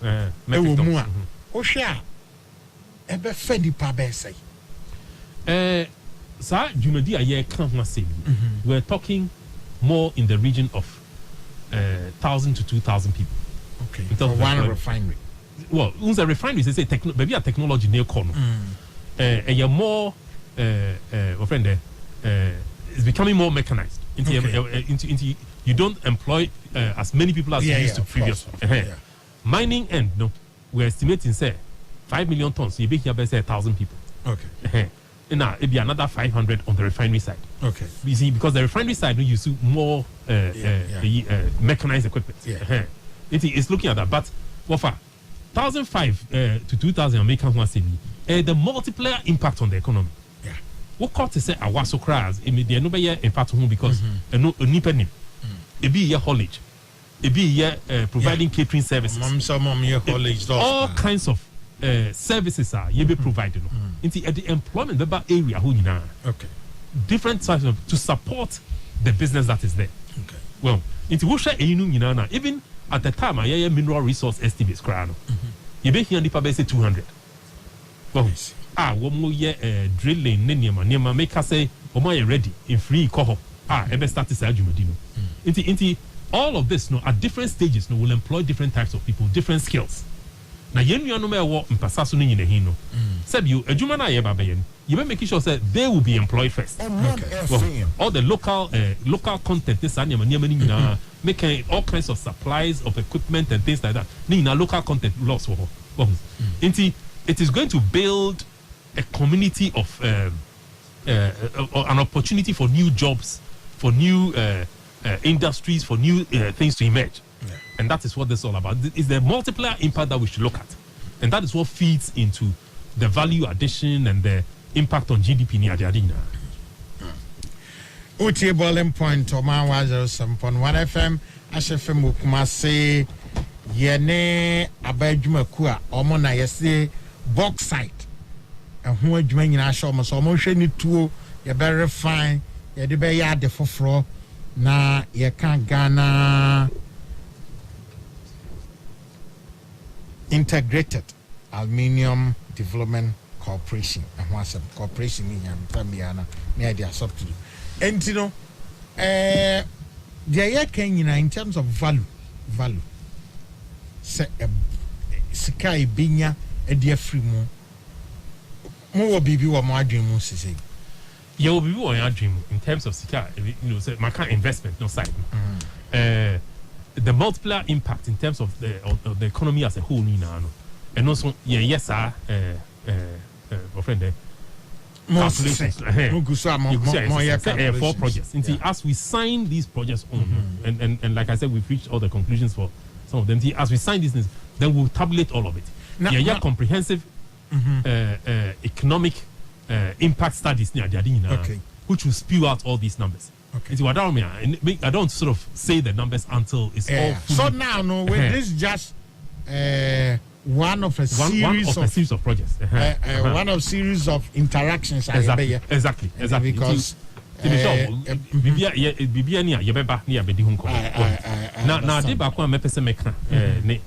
President's commitment to this whole project. Okay. Well, his personal commitment, vision, I was spelling out. Any support or Diama Giadek since Giadek started. Okay. Wafa. And now, boy, Majumedi Akoyeni. If someone say expectations are very high. Oh, ya can't box at the same near the idea, and the amount for H. Say, Jumedi, you bend down. So, box idea need that so. Sano hydro cross box site expectation. In the president, and me justify more. American. So, we did see a bit me. Into support, no. Me pesa man for to say, that level of support in a project say, enya ebeko enim. Na president and kasa di 2 million one day to say, make us say real way. Ne finance ministers now the work kasa say we make sure say investment are here biano. Ombeye na amajumedi na ko enim. Into that's a key part of this. It needs key sponsorship from the very highest level, and he has given that. Inti said there will kind a hot transportation for haulage railway meaning within the energy sector no it be drain home so mobile see power plants and they do ha e be here power the ni nyina so mo ya ho hye ni nyina so ya ho hye and let's say president launch a project no o make it a particular point asema okay president akasa bui na no kan say support I see the industry I see provide power to Giadec to make sure say they will be competitive asema okay see soon say competitively price power your industry offer say energy need more than 3.5 cents per kilowatt hour you are becoming uncompetitive into a choice as say you make it as a country say you be provide power to more support than 3.5 more than 3.5 cents per kilowatt hour no not just say hey into washa say see a Valco you have Valco power at 3.5 cents per kilowatt hour so that Valco can be competitive so into and even that no because of problems that your Valco see you know so the cancel machines kaya then na production to us one machines near more than once in kaya operate more efficient in the make us say well you did the bauxite last year now $1,400 per ton aluminium $1,400 per ton say see aluminium yeah $2,700 per ton well demand issues are about we are seeing a pushy price no cost this is a good time to do what we are doing. Of course, price no ain't now but as you manage to move on the crest of the wave and make sure say it me build be a day then point to be back on my very exciting pa yene urama cancer or no another Ghana integrated aluminium Development Corporation. Yeah. Indeed. And answer manu be seen. Say my board president Abaso Juma oni edi. Na the ministers Ministry of Lands and Natural Resources Minister Abu Jinapo Honorable Abu Jinapo Alan Martin Ministry of Trade yanini Juma in a very strong way. Honorable Amewu on also any year around railways development near the Kojo upon Kroma Minister for Information on also disseminating information also there you can strong cooperation Minister for Energy Matthew Poku energy dey na me dream and we need to be efficient if you have a government only money so adi hunu auto power 16 cents per kilowatt hour obada dey akoye box asem because no be aba the be angrofo for the proposal anam angrofo so betimi a produce mo be produce no say at what cost yeah dey adwuma be na dey adwuma be any asem na mpacho wosomo waka project 4 project 4 no ne that is the Valco into project 1 2 3 no any project 2 na and you signing yes and as a train so and so you're part of the one no ne awaso ana one ne awaso exactly okay one ne awaso okay into development of awaso okay expanding the mine and building a refinery now awaso so it possible say ebia mo be see refinery no be oho and no project no yeah expansion of a mine and development of a refinery and also about 5 million tons the awaso ne environs account to make it possible to expand that mine there's a viability of mine and refinery no so who produce less than say 4 million tons into the refinery and he has to be expanded it me the juma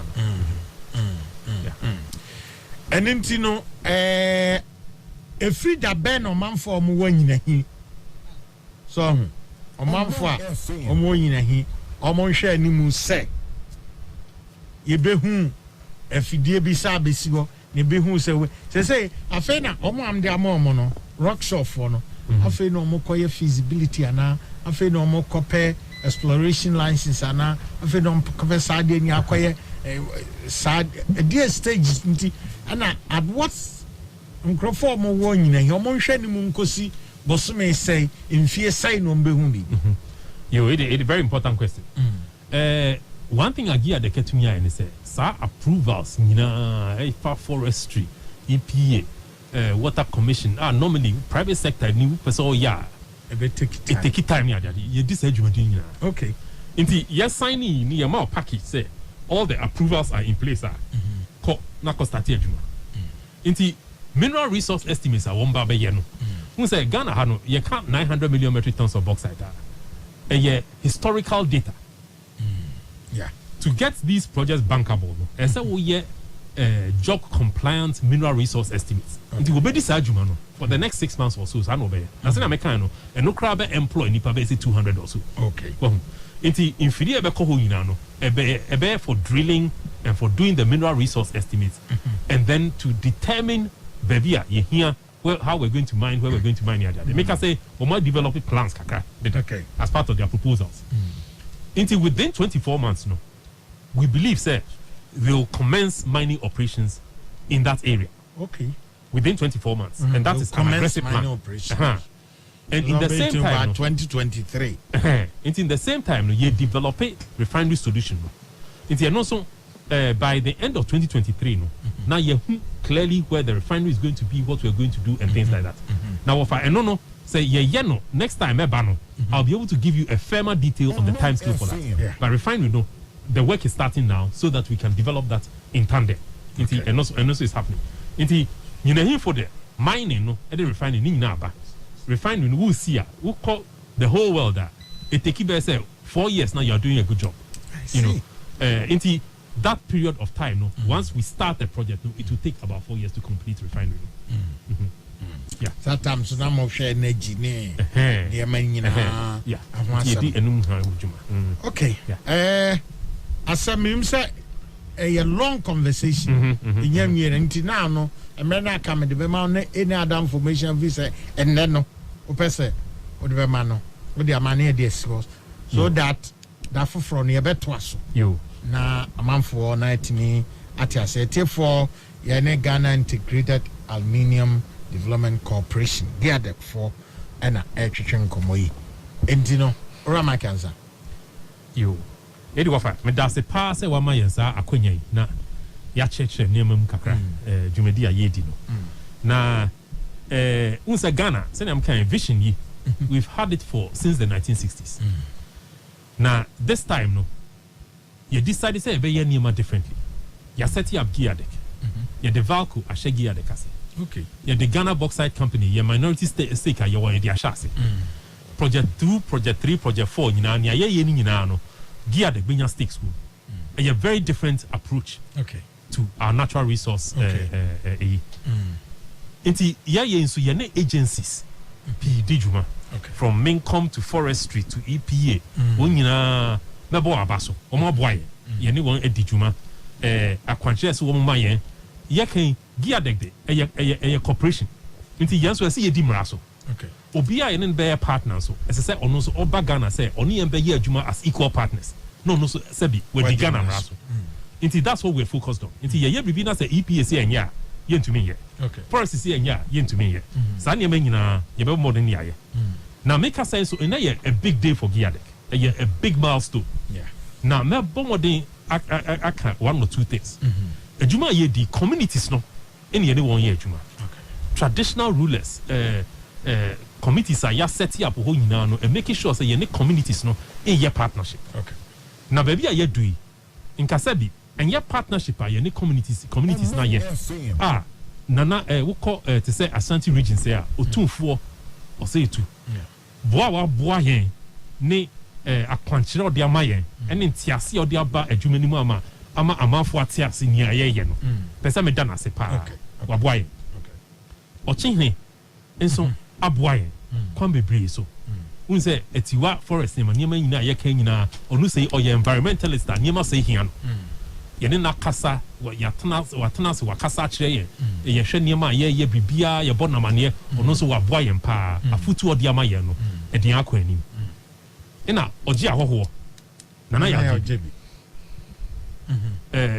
national house of chief president ono so oni ye aye adwuma papa a directing niema to say awaso nsemsem abanyina okitamu na ɔte nneɛma nyinaa ase na ɔboa yɛn na yɛde project no ɛkɔ anim nti otumfoɔ ɔkyehene ɔgye ahɔhoɔ de nneɛma a wayɛ ama yɛn no yɛpɛ sɛ amanfo te sɛ wɔn abɔ yɛn paa nti yɛda wɔn ase na of course ɛnɛ nso yɛka sɛ mentumi nsɔre mfi ha menka me nua baomia ho asɛm okay sɛ ɔno deɛ wonim sɛ boxite yɛ ade a n'ani gye ho waka ho asɛm a yɛne na update ne adeade a yɛma no nyinaa adwuma a yɛdi ɔka ho na yɛyɛ launch no yɛn nyinaa nim asɛm a ato no nti wantumi amma bi but mepɛ sɛ megyina wahoma yi so na meka kyerɛ no sɛ our deepest condolences from Giadek, from yɛn board, yɛn staff, yɛn nyinaa ɛde mankasa our deepest condolences on the passing of his mother. Nyame nhwɛ na ɔnkyekye wɔn werɛ na ne maame nso onya baabi pa onyame afei mu nkɔhyɛ. Okay. Nti meda wase. Na wo so meda wase media fo nyinaa support a wɔde ama yɛn so. Wo nyinaa so yɛda wase.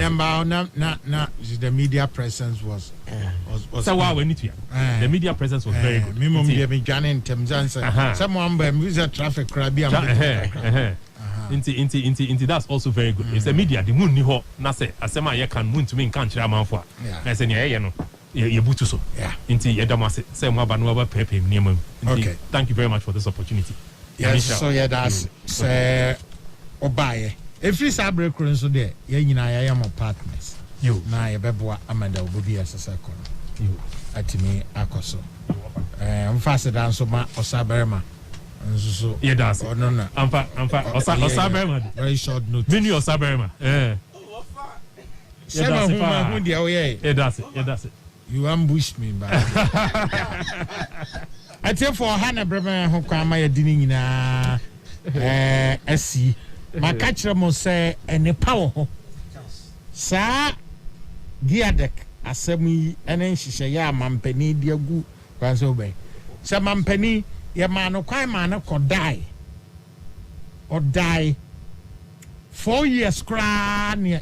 You see, I'm fashioning how oh dear da. I know sorry, I know son die we are anchor and yeshi. But there are exciting times ahead. I tell for a Hannah Bremen Kwama the BBSC. Within the Kabna Kwachman, God answer be dear Kuni Dijuma, dear Hunchame. Production, Barnabas for technical production was Cyberman so Shatuto Niama Alex a video and then the Kahono MIA. Yet to Ramakansa from Giadek Anna Hobson Adoye Chaso Usu Anna lawyer Amo Date and so Yatenenka Anna John Bodu and Honorable Kofi Ahenkra Maf ntinene program no airpack mamutie we asa fa na nyina edamase ebrenti yamma message nyina ne betimi aka